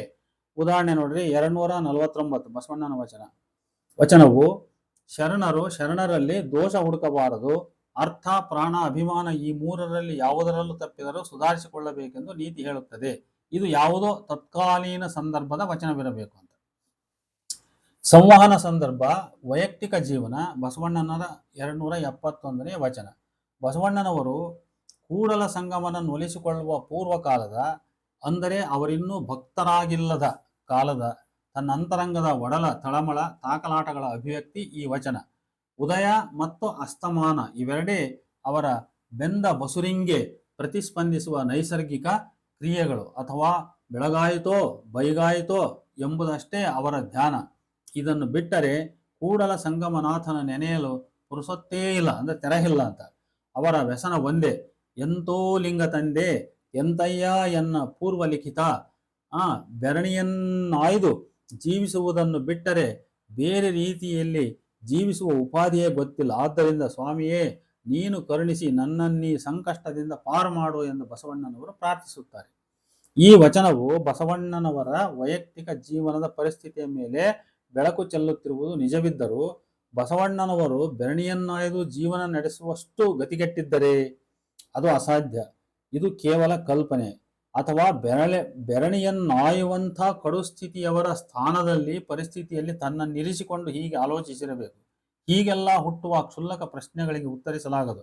ತಂದೆ ತಾಯಿ ತೊರೆದು ತನ್ನ ವೈದಿಕ ಧರ್ಮ ಧಿಕ್ಕರಿಸಿ, ಅತ್ತ ಬಂಧುಗಳಿಲ್ಲ, ಇತ್ತ ತನ್ನನ್ನಪ್ಪಿಕೊಂಡು ಇವ ನಮ್ಮವ ಎಂಬುವ ಭಕ್ತ ಸಮುದಾಯವಿಲ್ಲ. ಇಂಥ ಅನಾಥ ಸ್ಥಿತಿಯಲ್ಲಿ ಬಸವಣ್ಣನವರು ಕೆಲ ವರ್ಷಗಳನ್ನು ಕಳೆದಿರುವುದು ಮಾತ್ರ ಸತ್ಯ. ಅಂಥ ಕಡು ಪರಿಸ್ಥಿತಿಯ ಕಾಲದ ದಾಖಲೆ ಎಂದು ನಾವು ಆ ವಚನವನ್ನ ಸ್ಥೂಲವಾಗಿ ಹೇಳಬಹುದಷ್ಟೇ. ಇನ್ನ ವೈಯಕ್ತಿಕ ಜೀವನ ಸಂದರ್ಭ, ಶಿವನಿಷ್ಠೆ ನೋಡಿ. ಬಸವಣ್ಣನವರ 495ನೇ ವಚನ ಸಂಸ್ಕೃತ ಶ್ಲೋಕವನ್ನು ಒಳಗೊಂಡಿದೆ. ವೈಯಕ್ತಿಕ ಜೀವನ ಸಂದರ್ಭ ಈ ವಚನಕ್ಕಿದೆ ಅಂತ. ವರಂ ಪ್ರಾಣ ಪರಿತ್ಯಾಗಶ್ಚೇದನಂ ಶಿರಸೋಪಿ ವಾ ನತ್ವನಭ್ಯರ್ಚ ಭುಂಜಿಯಾತ್ ಭಗವತಂ ತ್ರಿಲೋಚನಂ ಎಂಬುದಾಗಿ ದೇಹಧರ್ಮ ತನ್ನ ಆದಂತೆ ಆಗಲಿ, ಕೂಡಲ ಸಂಗನ ಪೂಜಿಸಿದಲ್ಲದೆ ನಿಲ್ಲಲಾರೆನು ಅಂತ. ಇದು 495ನೇ ವಚನ. ಇನ್ನು 605ನೇ ವಚನ ನೋಡಿ. ಬಹುಶಃ ಕೂಡಲ ಸಂಗನ ಶರಣರ ಹೀಗಳೆದ ಒಂದು ಪ್ರಸಂಗ ಈ ವಚನದ ಹುಟ್ಟಿಗೆ ಕಾರಣವಾಗಿರಬೇಕು. ಬಸವಣ್ಣನವರು ಬಹು ಭಾವಾವೇಶದಿಂದ ಈ ಮಾತುಗಳನ್ನು ಆಡಿದ್ದಾರೆ. ನಿಮ್ಮ ಶರಣರ ಚಮ್ಮಾವುಗೆಗೆ ಪೃಥ್ವಿ ಸಮ ಬರದು, ಸರಿಯಲ್ಲ ನೋಡ ಕೂಡಲ ಸಂಗಮ ದೇವ ನಿಮ್ಮ ಶರಣರ ಚಮ್ಮಾವುಗೆಗೆ ಅಂತೇಳಿ ಅದು ರಿಪೀಟ್ ಆಗ್ತದ. ಅಂದ್ರೆ ಅಷ್ಟೊಂದು ಎಮೋಷನಲ್ ಆಗಿ ಬರೆದಿದ್ದಾರೆ 605ನೇ ವಚನ. ಇನ್ನ ಶರಣರೊಡನೆ ಸರಸವಾಡುವ ಒಂದು ನಿರ್ದಿಷ್ಟ ಸಂದರ್ಭ. ಶಿವ ಶರಣರೊಡನೆ ಸರಸವಾಡುವುದು ಅಪಾಯಕರ ಎಂಬ ಸಂದೇಶ ಸಾರುವ ಕೆಲ ವಚನಗಳಿವೆ. 661, 662, 663 ಇವುಗಳಲ್ಲಿ 661ನೇ ವಚನ, ಪುತ್ಥಳೆಯ ಮಾಡಲು ಪ್ರಯೋಗಿಸುವ ಅರಗೆಂಬ ಲೋಹವನ್ನು ಕರಗಿಸಿ ಅದರ ಜ್ವಾಲಾರಸವನ್ನು ನಾಲಗೆಗೆ ಹೊಯ್ದು ಮಾತಾಡುವ ಸರಸದಾಟ ಬೇಡ. ಬೆಣ್ಣೆಯ ಗಣಪತಿಗೆ ಕೆಂಡದ ದುಂಡನೆಯ ಅಲಿಕ ಅಂದ್ರೆ ಅಲಿಗೆಯನ್ನು ಅಂದ್ರೆ ಕೆಂಡ ದುಂಡಲಿಗೆ ಅಂದರೆ ಹಣೆಯನ್ನು ಮಾಡಿ ಸರಸವಾಡಿದರೆ ಹಲ್ಲೇ ಹೋಗುವವು, ಹಲ್ಲುಗಳೇ ಹೋಗುವವು ಅಂತ. ಅದೇ ರೀತಿಯಲ್ಲಿ ಶರಣರೊಡನೆ ಸರಸವಾಡಿದರೆ ಅದು ವಿರಸವಾದೀತೆಂಬ ಎಚ್ಚರಿಕೆ ನೀಡುತ್ತಾರೆ ಬಸವಣ್ಣ. ಇದೇ ವಿಷಯವನ್ನೇ ಮಂಡಿಸುವ 12 ವಚನಗಳ ಸಾರ ಹೀಗಿದೆ. 662 ಹಾವಿನ ಹೆಡೆಗಳ ಕೊಂಡು ಕೆನ್ನೆಯ ತುರಿಸುವುದು, ಉರಿಯ ಕೊಳ್ಳಿಯಿಂದ ತಲೆಯ ಕೂದಲ ಸಿಕ್ಕು ಬಿಡಿಸುವುದು, ಹುಲಿಯ ಮೀಸೆಯನ್ನು ಹಿಡಿದು ಒಲಿದುಯ್ಯಲ ನಾಡುವುದು. ಈ ಮೂರು ಹೇಗೆ ಸುರಕ್ಷಿತವೋ ವಿವೇಕಯುತವೂ ಆದ ಕ್ರಿಯೆಗಳಲ್ಲವೋ ಹಾಗೆಯೇ ಶರಣರೊಡನೆ ಸರಸವಾಡುವುದು ಕೂಡ ಸುಣ್ಣಕಲ್ಲ ಮಡಿಲಲ್ಲಿ ಕಟ್ಟಿಕೊಂಡು ಮಡುವ ಬಿದ್ದಂತೆ ಅಂತ ಅಂತಾರೆ ಬಸವ. ನಾನು ಅಷ್ಟು ಬಿಟ್ಟು ಈ 3 ವಚನಗಳ ರಚನೆಗೆ ಶರಣರೊಡನೆ ಸರಸವಾಡುವ ಒಂದು ನಿರ್ದಿಷ್ಟ ಸಂದರ್ಭ ಕಾರಣವಾಗಿರ್ಲಿಕ್ಕೆ ಬೇಕು ಅಂತ ನೋಡಿ. ಶರಣರೊಡನೆ ಸರಸವಾಡುವ ಒಂದು ನಿರ್ದಿಷ್ಟ ಸಂದರ್ಭ ಕಾರಣವಾಗಿರ್ಲಿಕ್ಕೆ ಬೇಕು. ಇನ್ನೊಂದು 745ನೇ ವಚನ, ಇದು ಕೂಡ ಒಂದು ಸಂದರ್ಭಕ್ಕೆ, ನಾನೇನು ಕಾಂಟೆಕ್ಸ್ಟ್ ಅಥವಾ ಟೈಮ್ ಅಂತ ಕರಿತೀನಲ್ಲ ಅದಕ್ಕೆ. ಬಸವಣ್ಣನವರು ಯಾರೋ ಶರಣನ ಅಥವಾ ಶರಣರ ಮೇಲೆ ಅವರ ಗೋತ್ರನಾಮ ಕೂಡಿಕೆಯ ಕುರಿತ ನಂಬಿಕೆಯ ಬಗ್ಗೆ ಕೋಪ ವ್ಯಕ್ತಪಡಿಸುತ್ತಿದ್ದಾರೆಂದೆನಿಸುತ್ತದೆ. ಗೋತ್ರನಾಮ ಬೆಸಗೊಂಡಡೆ ಏನು ಮಾತಾಡದೆ ಸುಮ್ಮನಿದ್ದು ಬಿಟ್ಟಿರೋ, ತಲೆ ಕೆಳಗು ಮಾಡಿ ನೆಲದ ಮೇಲೆ ಬರೆಯುತ್ತಿದ್ದಿರೋ, ಮಾದಾರ ಚೆನ್ನಯ್ಯ ಡೋಹಾರ ಕಕ್ಕಯ್ಯನೆಂಬುದು ಇದು ಗೋತ್ರನಾಮವಲ್ಲವೇ ಎಂಬ ಪ್ರಶ್ನೆ. ಇನ್ನು 2ನೇ ಪಾಯಿಂಟು, ಸಾಮಾನ್ಯ ಭಕ್ತನನ್ನು ಕುರಿತು. ಅಂದ್ರೆ ಇಲ್ಲಿ ರೆಸಿಪಿಯೆಂಟ್ ಒಬ್ಬ ಸಾಮಾನ್ಯ ಭಕ್ತ, ಇವನಿಂದಲೇ ಈ ವಚನ ಭಾಷೆಯ ಸ್ವರೂಪ ನಿರ್ಧರಿಸಲ್ಪಡುತ್ತದೆ. ಅಂದ್ರೆ ನಾವು ಯಾರಿಗೆ ಹೇಳ್ತೀವೋ ಅವರು ನಮ್ಮ ಭಾಷೆಯ ಮೇಲೆ ಪರಿಣಾಮ ಬೀರ್ತಾರೆ, ನಮ್ಮ ಭಾಷೆಯ ಸ್ವರೂಪವನ್ನು ನಿರ್ಧರಿಸ್ತಾರೆ. ಇಲ್ಲಿ ಬಸವಣ್ಣನವರ 211ನೇ ವಚನ ನೋಡಿ. ಬಸವಣ್ಣನವರ ಭಕ್ತಿ ಪಥದ ಆರಂಭಿಕ ಕಾಲದ ಭಕ್ತಿ ಕುರಿತ ನಿತ್ಯಾತ್ಮಕ ಅನುಭವವನ್ನು ಹಿಡಿದಿಟ್ಟುಕೊಂಡಿದೆ. ಇಲ್ಲಿ ಅಸ್ಪಷ್ಟವಾದುದು ಸೂಚ್ಯವಾದುದು 212ನೇ ವಚನದಲ್ಲಿ ಸ್ಫುಟವಾಗಿದೆ. ಭಕ್ತಿ ಎಂಬುದು ಸುಲಭ ಪಥವಲ್ಲ, ಅದು ಮೆಟ್ಟಿದರೆ ಜಾರುವ ಪಾಚಿಕಲ್ಲು ಇದ್ದಂತೆ, ನಮ್ಮನ್ನು ಮುನ್ನಡೆದು ಗುರಿ ಮುಟ್ಟಲು ಬಿಡುವುದಿಲ್ಲ. ಇದೇ ಅರ್ಥವನ್ನೇ ಹಾವೆಸಗಲ್ಲ ಮೆಟ್ಟಿ ಹರಿದು ಗೊತ್ತ ಮುಟ್ಟಬಾರದಯ್ಯ ಎಂಬ ಮೊದಲ ಸಾಲು ಹೇಳುತ್ತದೆ.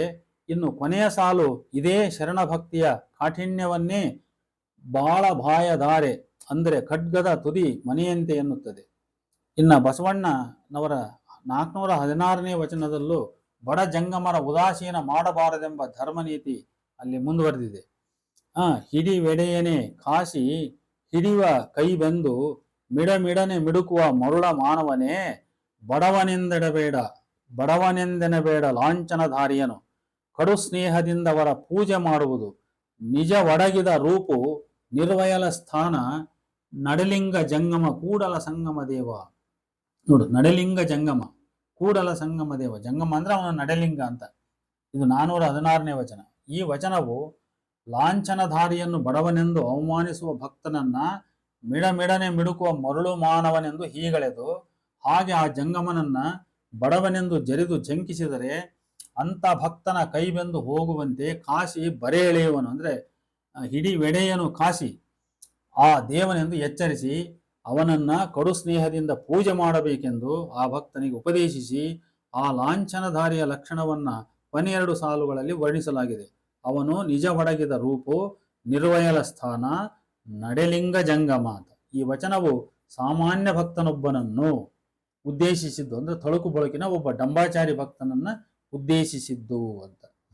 ಇನ್ನು 417ನೇ ವಚನವೂ ಕೂಡ ಜಂಗಮನನ್ನ ಹೀಗಳೆಯಬಾರದು ಅನ್ನುವಂಥ ಉಪದೇಶವನ್ನ ಹೊಂದಿದೆ. ಅದು ಹಾಲಿನ ಮಣ್ಣಿನ ಪಾತ್ರೆಯನ್ನು ಮತ್ತು ಕಂಠವಿಲ್ಲದ ಬೋಡುಬಾಯಿಯ ತುಪ್ಪದ ಕುಡಿಕೆಯನ್ನು ಮುಕ್ಕು ಎಂದು ಹೀಗಳೆಯಬಾರದು. ರುಚಿಯಲ್ಲಿ ಸಿಹಿಯಾದುದು ಹಾಲು, ಕಮ್ಮಗಿನದು ತುಪ್ಪ. ಇವೆರಡು ಪದಾರ್ಥಗಳು ಲಿಂಗಕ್ಕೆ ಬೋನ. ಅಂದರೆ ಲಿಂಗಕ್ಕೆ ಬೋನವಾಗುವ ಅರ್ಹತೆಯುಳ್ಳ ಪವಿತ್ರ ಕ್ಷೀರವನ್ನು ತುಪ್ಪವನ್ನು ತುಂಬಿಕೊಂಡ ಮಣ್ಣಿನ ಮಡಕೆಗಳು ಕೂಡ ಸರ್ವಶ್ರೇಷ್ಠವಾದವುಗಳು. ಅದರಂತೆಯೇ ಶಿವಸಂಭೂತರಾದ ಜಂಗಮರು ವಕ್ರರಿರಲಿ ಊನರಿರಲಿ ಸರ್ವಶ್ರೇಷ್ಠ. ಅಂಥ ಕೂಡಲ ಸಂಗನ ಶರಣರನ್ನ ಅಂಗಹೀನರೆಂದರೆ ನಾಯಕ ನರಕ ಎಂದು ಭಕ್ತರನ್ನ ಎಚ್ಚರಿಸುತ್ತದೆ ಈ ವಚನ. ಇದೂ ಕೂಡ ಸಾಮಾನ್ಯ ಭಕ್ತರನ್ನ ಉದ್ದೇಶಿಸಿದ್ದು. ಹಾಗಾಗಿ ಈ ಮೇಲಿನ ಎರಡೂ ವಚನಗಳಲ್ಲಿ ಬಸವಣ್ಣನವರು ಉಪಯೋಗಿಸುವ ಹೋಲಿಕೆಗಳು ಜನರ ಅನುಭವಕ್ಕೆ ದಕ್ಕುವಂತವಾಗಿವೆ. ಕಬ್ಬಿಣ ಕಾಶಿ ಕೈಗೆ ಬರೆ ಎಳೆಯುವುದು, ಹಾಲು ತುಪ್ಪದ ಮಡಕೆ ಕುಡಿಕೆ ಇತ್ಯಾದಿ ಸಾಹಿತ್ಯದ ಸಂವಹನ ತತ್ವ ಈ ಪರಿಶೀಲನೆಗೆ ನಮಗೆ ಒಂದು ಮಾರ್ಗದರ್ಶಿಯಾಗಿದೆ ಅಂತ ನಾನಿಲ್ಲಿ ಬಹಳ ಸ್ಪಷ್ಟವಾಗಿ ಹೇಳಲಿಕ್ಕೆ ಬಯಸ್ತೇನೆ. ಇನ್ನು ಮುಂದೆ ನೋಡಿ, ಭಾಷೆ ಆಮೇಲೆ ಶಬ್ದಾರ್ಥ ಸಮಸ್ಯೆ. ಬಸವಣ್ಣನವರು 440ನೇ ವಚನ ಇದು. ಈ ವಚನದಲ್ಲಿ ಒಂದು ಘಟನೆಯನ್ನ ನಿರೂಪಿಸುತ್ತಾರೆ.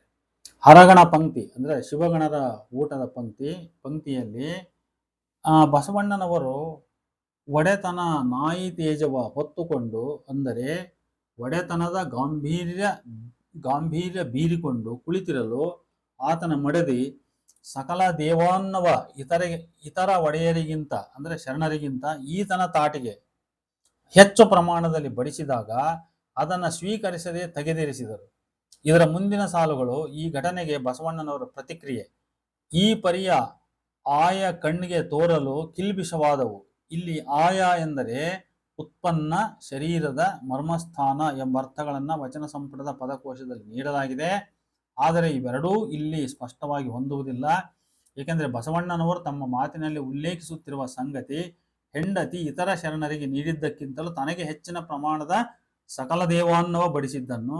ಆದ್ದರಿಂದ ಕಿಟಲ್ ಕೋಶದಲ್ಲಿ ಆಯಕ್ಕೆ ಅಳತೆ, ಪ್ರಮಾಣ ಎಂಬ ಅರ್ಥವನ್ನು ನೀಡಿದ್ದಾರೆ. ಈ ಅರ್ಥವೇ ಸರಿ. ಈ ಪ್ರಕಾರ ಅಷ್ಟು ಪ್ರಮಾಣದ ದೇವಾನ್ನವನ್ನು ನೋಡಿದಾಗ ಮನದಲ್ಲಿ ಕಹಿಭಾವನೆಯುಂಟಾಯಿತು, ಕಿಲ್ಬಿಷ ಅಂತ. ಇಂಥ ಪ್ರಸಂಗವು ಬಸವಣ್ಣನವರಿಗೆ ಮುಜುಗರ ಉಂಟು ಮಾಡಿದೆ, ಇತರೆ ಶರಣರನ್ನ ತನಗಿಂತ ಕಡೆಯಾಗಿ ಕೀಳಾಗಿ ಕಂಡಂತೆ. ಆದ್ದರಿಂದ ಈ ಪ್ರಸಂಗವನ್ನು ಚನ್ನಬಸವಣ್ಣನವರಿಗೆ ಉದ್ದೇಶಿಸಿ ಹೇಳಿದಂತಿರುವುದರಿಂದ ಬಸವಣ್ಣನವರು ಹೇಳುತ್ತಾರೆ, ಕರುಣಿ ಬಸವಣ್ಣ ಮರೆದು ಕೊಂಡೆನಾದಡೆ ಒಡೆಯ ಕೂಡಲ ಸಂಗಯ್ಯ ಕೆಡಹಿ ನರಕದಲಿಕ್ಕುವ. ಅಂದರೆ ಬಸವಣ್ಣನವರ ಸೂಕ್ಷ್ಮ ನಡಾವಳಿಕೆ ಎಂಥದ್ದು ಎಂಬುದನ್ನ ಈ ಸಂಗತಿ ತೋರಿಸುತ್ತದೆ. ಅಂಥ ತಪ್ಪುಗಳನ್ನು ಗಮನಿಸದೆ ಅಲಕ್ಷಿಸಿ ಆ ಆಹಾರವನ್ನು ಸ್ವೀಕರಿಸಿದ್ದೇ ಆದರೆ ಒಡೆಯ ಕೂಡಲ ಸಂಗನು ಕೆಡಹಿ ಮೂಗ ಕೊಯ್ಯುವನು ಎಂಬ ಎಚ್ಚರ, ದೈವ ಭಯ ಬಸವಣ್ಣನವರಿಗೆ ಇದೆ. ಇನ್ನು 4ನೇದು ನೋಡ್ರಿ, ಬಸವಣ್ಣನವರ ವೈಯಕ್ತಿಕ ಜೀವನದಲ್ಲಿ ಬದಲಾದ ಪರಿಸ್ಥಿತಿಯನ್ನು ಸೂಚಿಸ್ತಕ್ಕಂಥ ಒಂದು ವಚನ ಇದು. 460ನೇ ವಚನ, ಹಾರುವ ಮತ್ತು ಹಾರುವೆ ಎಂಬೆರಡು ಶಬ್ದ ಚಮತ್ಕಾರದ ಜೊತೆಗೆ ವ್ಯಂಗ್ಯೋಕ್ತಿಯಿಂದ ಕೂಡಿದೆ. ಇದೊಂದು ಶೈಲಿ ಇದು. ನೋಡು, ಹಾರುವ ನಪ್ಪೆ ನಾನು ಸದ್ಭಕ್ತರೆನ್ನವರೆನ್ನವರೆಂದು. ನೋಡು, ಹಾರುವ ನಪ್ಪೆ ನಾನು ಸದ್ಭಕ್ತರೆನ್ನವರೆನ್ನವರೆಂದು. ಹಾರುವೆನವ್ವಾ ನಾನು ಶರಣರು ಎನ್ನವರೆನ್ನವರೆಂದು. ಕೂಡಲ ಸಂಗನ ಶರಣರು ಒಕ್ಕುದ ನಿಕ್ಕಿ ಸಲಹುವರೆಂದು ಅಂತ ಹೇಳಿ 460ನೇ ವಚನ. ಬಸವಣ್ಣನವರು ಅದಾಗಲೇ ಕೂಡಲ ಸಂಗನ ಶರಣರ ಸ್ನೇಹವನ್ನು ಇಲ್ಲಿ ಗಳಿಸಿದ್ದಾರೆ.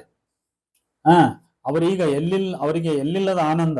ಈ ಆನಂದದಲ್ಲಿ ತಮ್ಮ ಮೂಲ ವರ್ಣವನ್ನು ಅಂದ್ರೆ ಹಾರುವ ಅಂದ್ರೆ ಬ್ರಾಹ್ಮಣ, ಅದನ್ನ ತಾವೇ ಇಲ್ಲಿ ಲೇವಡಿ ಮಾಡಿಕೊಳ್ತಾರೆ. ಹಾರುವ ನಪ್ಪೆ ನಾನು ಎಂಬ ಈ ಮಾತಿನಲ್ಲಿ ಹಾರುವ ಎಂಬ ದ್ವಿರುಕ್ತಿ ಬಸವಣ್ಣನವರ ಸಂತಸದ ಭಾವನೆಯನ್ನು, ಅಂದರೆ ಮೇಲಕ್ಕೆ ಏರುತ್ತಿದ್ದೇನೆ ನಾನು, ಉತ್ತಮನಾಗುತ್ತಿದ್ದೇನೆ ನಾನು ಈ ಸದ್ಭಕ್ತರೊಡಗೂಡಿ ಎಂದು ಹೇಳುತ್ತಲೇ ತನ್ನ ಬ್ರಾಹ್ಮಣ ವರ್ಣ ಕುರಿತು ವ್ಯಂಗ್ಯವಾಡುತ್ತಿದ್ದಾರೆನ್ನಿಸುತ್ತದೆ. ಮೊದಲ ಸಾಲಿನ ಹಾರುವ ಬದಲಿಗೆ ಈಗ 2ನೇ ಸಾಲಿನಲ್ಲಿ ಹಾರುವೆ ಎಂಬ ಪದ ಬಂತು. ಇದು ಹಕ್ಕಿಯಂತೆ ಹಾರುವೆ, ಕುದುರೆಯಂತೆ ನೆಗೆಯುವೆ ಎಂದಂತೆ. ಸಂತಸಕ್ಕೆ ಕಾರಣ ಶರಣರು ತನ್ನವರೆಂದು, ಯಾವ ಶರಣರು ಇವನಾರವ ಎಂದು ಈ ಹಿಂದೆ ಹೀಗಳೆದು ದೂರ ಬಿಟ್ಟಿದ್ದರೋ ಅದೇ ಶರಣರೀಗ ಇವ ನಮ್ಮವ ಎಂದು ಬರಸೆಳೆದುಕೊಂಡು ಒಕ್ಕುದ ನಿಕ್ಕಿ ಸಲಹುವರು ಎಂದು. ಇನ್ನು 648ನೇ ವಚನವು ಶೈಲಿಯಿಂದ ಬಹಳ ವಿಶಿಷ್ಟವಾದದ್ದು. ಶರಣ ನಿಚ್ಚ ನಿಚ್ಚ ಪೂಜಿಸುವಂಗೆ ಇದಕ್ಕಿದೆ ದೃಷ್ಟ ದೇವಿಗೆ.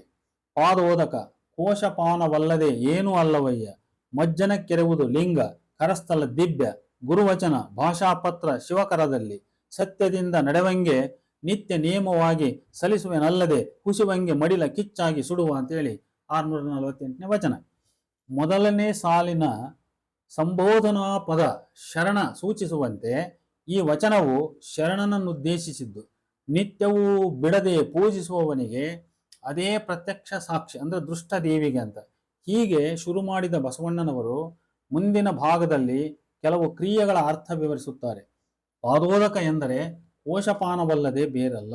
ಕೋಶಪಾನ ಎಂದರೆ ಅಪರಾಧಿ ತನ್ನ ಪ್ರಾಮಾಣಿಕತೆಯ ಸಾಕ್ಷಿಯಾಗಿ ದೇವರ ವಿಗ್ರಹ ತೊಳೆದ ನೀರು ಕುಡಿಯುವುದು. ಇದರ ಗಂಭೀರತೆಯನ್ನು ಅರ್ಥ ಮಾಡಿಕೊಳ್ಳಬೇಕಿಲ್ಲಿ. ನಾನು ಹೇಳುವುದು ಮಾಡಿದ್ದು ಸತ್ಯ. ನಾನು ಹೇಳಿದ್ದರಲ್ಲಿ ಅಥವಾ ಮಾಡಿದ್ದರಲ್ಲಿ ಏನಾದರೂ ದೋಷವಿದ್ದಲ್ಲಿ ಆ ಪರಮಾತ್ಮ ನನಗೆ ಶಿಕ್ಷಿಸಲಿ. ಅವನನ್ನು ತೊಳೆದ ಜಲವನ್ನು ಕುಡಿವೆ ಅಂದರೆ ಪ್ರಮಾಣಪೂರ್ವಕವಾಗಿ ಕುಡಿಯುವ ಮಜ್ಜನ.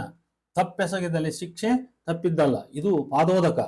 ಲಿಂಗಕ್ಕೆರೆವ ಮಜ್ಜನ. ಆದ್ದರಿಂದ ಲಿಂಗ ಶುದ್ಧವಾಯಿತೆಂದಲ್ಲ, ಎರೆದವನ ಕರಗಳು ಪಾವನ. ಎರೆದವನ ಕರಗಳು ಪಾವನ. ಗುರುವಚನವೆಂದರೆ ಸಾಮಾನ್ಯವೇ? ಅದು ಶಿವಕರದಲ್ಲಿ ಭಾಷಾಪತ್ರ, ಅಂದ್ರೆ ನೀನು ಗುರುವಿಗೆ ಮನಪೂರ್ವಕ ಒಪ್ಪಿಗೆ ನೀಡಿದ ಕೊಟ್ಟ ವಚನದ ಅಥವಾ ಭಾಷೆಯ ಪ್ರಮಾಣ ಪತ್ರ. ತಪ್ಪಿದಲ್ಲಿ ಶಿಕ್ಷೆ ಅಂತ. ಈ ಗಂಭೀರತೆಯಲ್ಲಿ ಪಾದೋದಕ, ಲಿಂಗಕ್ಕೆ ಮಜ್ಜನವೆರೆವುದು, ಗುರುವಚನ ಇವುಗಳನ್ನು ಸ್ವೀಕರಿಸಿ ಪಾಲಿಸಿದಲ್ಲಿ ಫಲವುಂಟು.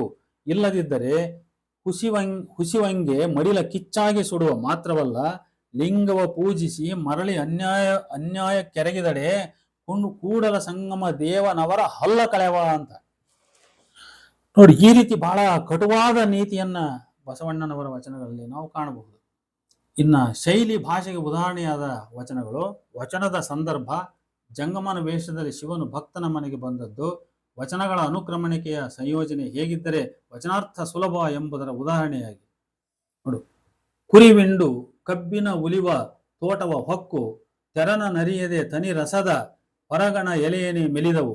ನಿಮ್ಮ ಅರಿವ ಮದಕರಿಯಲ್ಲದೆ ಕುರಿಬಲ್ಲುದೇ ಕೂಡಲ ಸಂಗಮ ದೇವ ಅಂತ 597ನೇ ವಚನ. ಮೊದಲಿಗೆ ಶೈಲಿಯ ದೃಷ್ಟಿಯಿಂದ ಈ ವಚನದ 2ನೇ ಸಾಲು ಪರಿಶೀಲನಾರ್ಹವಾಗಿದೆ. ಈ ವಾಕ್ಯ ರಚನೆಯಲ್ಲಿ ಕರ್ಮಪದ ಮೊದಲು, ಕ್ರಿಯಾಪದ ಆನಂತರವೂ ಬರದೆ, ತನಿರಸದ ಅಂದ್ರೆ ಕರ್ಮಪದ, ತೆರನ ನರಿಯದೆ ಅಂದ್ರೆ ಕ್ರಿಯಾಪದ. ನೋಡಿ, ಮೊದಲು ಕರ್ಮಪದ ಬಂತು, ಆಮೇಲೆ ಕ್ರಿಯಾಪದ ಬಂತು. ತಿರುವು ಮುರುವಾಗಿದೆ ಹೀಗೆ. ತೆರನ ನರಿಯದೆ ತನಿ ರಸದ ಅಂತ ಹಿಂಗೆ. ಇಲ್ಲಿ ತೆರನ ಅಂದರೆ ನಿಜ ಸ್ಥಿತಿ, ವಾಸ್ತವ. ಯಾವುದರ ವಾಸ್ತವಾಂಶ? ತನಿರಸದ ತೆರನ ಅರಿಯದ ಅಂದರೆ ಕಬ್ಬಿನಲ್ಲಿ ತನಿರಸವಿದೆ ಎಂಬ ವಾಸ್ತವಾಂಶವನ್ನ ಅರಿಯದೆ ಎಂದರ್ಥ. ಯಾರು ಆ ವಾಸ್ತವಾಂಶ ಅರಿಯದವರು? ಉತ್ತರ ಅಂದ್ರೆ ಕುರಿಗಳು. ಈಗ ಈ ಕಿರುರೂಪಕವನ್ನು ಹೀಗೆ ಅರ್ಥೈಸೋಣ. ಒಂದು ಕುರಿ ಹೆಂಡು ಬೋರ್ ಗರಗರ ಗಳಗಳ ಎಂದು ಸದ್ದಿಸುವ ಕಬ್ಬಿನ ತೋಟವನ್ನು ಬರಬರ ನುಗ್ಗಿತು. ಪಾಪ, ಆ ಕುರಿಗಳಿಗೆ ಕಬ್ಬಿನೊಳಗಿನ ಮಧುರ ರಸವೇನು ಗೊತ್ತು? ಕಬ್ಬು ತಿನ್ನುವುದು ಬಿಟ್ಟು ಕಬ್ಬಿನ ಗರಿಗಳನ್ನು ತರೆದು ಕರಕರ ತಿಂದವು. ಇದಿಷ್ಟು ಚಿತ್ರ. ಇಲ್ಲಿ ಸಾಂಕೇತಿಕವಾಗಿ ಕುರಿವಿಂಡು ಎಂದರೆ ಮತಿಹೀನ ಭಕ್ತರು. ಕಬ್ಬಿನೊಳಗಿನ ಸಿಹಿಯೇ ದೇವರ ನಿಜ ಸ್ವರೂಪ. ಮದಕರಿ ಎಂದರೆ ಆ ದೇವರ ಮರ್ಮ ಬಲ್ಲ ಭಕ್ತ. ದೇವರ ಮರ್ಮ ಮದಕರಿಯಂಥ ಭಕ್ತರಿಗಲ್ಲದೆ ಕುರಿಯಂಥ ಮತಿಹೀನರಿಗೆ ಹೇಗೆ ಗೊತ್ತಾಗಬೇಕು? ಅವು ಮ್ಯಾಗಿನ ಗರಿನ ಪರಪರ ತಿಂದು ಹೋಗ್ತವೆ ಅಷ್ಟೇ. ಕಬ್ಬಿನೊಳಗಿನ ಮಧುರ ರಸವಕ್ಕೇನು ಗೊತ್ತು ಅಂತ. ಈ ವಚನದ ಸಂದರ್ಭದಲ್ಲಿ ಜಂಗಮನ ವೇಷದಲ್ಲಿ ಶಿವನು ಭಕ್ತನ ಮನೆಗೆ ಬಂದದ್ದನ್ನ ಈ ವಚನದ 2-3 ಸಾಲುಗಳ ಆಧಾರದಿಂದ ಓದುಗ ಕಲ್ಪಿಸಿಕೊಳ್ಳಬೇಕಾಗುತ್ತದೆ. ಇದರ ಕುರಿತ ಯಾವುದೇ ಸಂಶಯವನ್ನು ಇದೇ ಸ್ಥಳದ 187ನೇ ವಚನ ಕನ್ನಡಿಯ ನೋಡುವ ಅಣ್ಣಗಳಿರ ಜಂಗಮ ನೋಡಿರೆ ಮತ್ತು 192ನೇ ವಚನ ಲಾಂಛನ ಹೊರಗೆ ಬಂದಿರಲು ಒಳಗೆ ಲಿಂಗಾರ್ಚನೆ ಎಂತಯ್ಯ ಅಂತ ಹೇಳ್ತಕ್ಕಂಥ ಈ 2 ವಚನಗಳು ಪರಿಹರಿಸುತ್ತವೆ. ವಚನಗಳನ್ನ ಸಂಕಲಿಸಿ ಸಂಯೋಜಿಸುವಾಗ 187, 192 ಈ ವಚನಗಳ ನಂತರ 190ನೇ ವಚನ ಬರುವಂತೆ ಸಂಯೋಜಿಸಿದ್ದರೆ 190ನೇ ವಚನವು ನಿಸ್ಸಂದಿಗ್ಧವಾಗಿ ಅರ್ಥವಾಗುತ್ತಿತ್ತು ಅಂತ. ಇನ್ನು 6ನೇ ಪಾಯಿಂಟು, 2 ಐಡಿಯಾ ವಿಷಯಗಳ ಒಂದೇ ವಚನ. ನೋಡಿ, ಇಲ್ಲಿ 195ನೇ ವಚನದ ಮೊದಲೆರಡು ಸಾಲುಗಳು ನಾಗಂಗೆ ಹೊಸತು ಇಕ್ಕುವೆವೆಂಬ ಹರಕೆ ಹೊತ್ತವರು ಅದೇ ಜೀವಂತ ನಾಗ ಬಂದರೆ ಕೊಲ್ಲಲು ಮುಂದಾಗುವ ವೈರುಧ್ಯವನ್ನು ಟೀಕಿಸಿದರೆ ಕೊನೆಯ ಎರಡು ಸಾಲು ಜಂಗಮ ಲಿಂಗವೆಂಬ ಶಬ್ದವಾಗದಯ್ಯ ಎಂದು ಹೇಳುತ್ತವೆ. ಒಟ್ಟಿನಲ್ಲಿ ಈ ವಚನ ಒಂದು ಐಡಿಯಾ ಕುರಿತಿಲ್ಲವೆನಿಸುತ್ತದೆ. ಇನ್ನು 7ನೇ ಪಾಯಿಂಟು, ಯಾವುದೇ ಒಂದು ವಚನದ ಅಸ್ಪಷ್ಟತೆ ಸಂದಿಗ್ಧತೆಯನ್ನ ಮತ್ತೊಂದು ವಚನದ ಇತರೆ ವಚನಗಳ ನೆರವಿನಿಂದ ನಾವು ಸ್ಪಷ್ಟಪಡಿಸಿಕೊಳ್ಳಬಹುದು ಅಂತ. ನೋಡಿ, ಇದು ವಚನಾಧ್ಯಯನದಲ್ಲಿ ಬಹಳ ಮುಖ್ಯವಾಗಿ ನಾವು ಅಬ್ಸರ್ವ್ ಮಾಡಬೇಕಾದಂತ ಒಂದು ಪಾಯಿಂಟ್. ಯಾವುದೇ ಒಂದು ವಚನದ ಅಸ್ಪಷ್ಟತೆ ಸಂದಿಗ್ಧತೆಯನ್ನ ನಾವು ಮತ್ತೊಂದು ವಚನದ ಅಥವಾ ಇತರೆ ವಚನಗಳ ಅಂದ್ರೆ ಅದೇ ವಚನಕಾರಂದೇ ಆಗಿರ್ಬೇಕಂತ ಏನಿಲ್ಲ. ಕೆಲವೊಮ್ಮೆ ನಾವು ಬೇರೆ ವಚನಕಾರರ ವಚನಗಳಿಂದಲೂ ಕೂಡ ಒಬ್ಬ ವಚನಕಾರನ ಸಂದಿಗ್ಧಾರ್ಥವನ್ನು ನಾವು ನಿವಾರಿಸಿಕೊಳ್ಳಲಿಕ್ಕೆ ಸಾಧ್ಯವಿದೆ ಅಂತ. ಬಸವಣ್ಣನವರ 200ನೇ ವಚನದ ಅರ್ಥವು 190ನೇ ವಚನದಂತೆ ಅರ್ಥ ಸ್ವಯಂ ಸ್ಪಷ್ಟತೆ ಇಲ್ಲದಂತಿದೆ.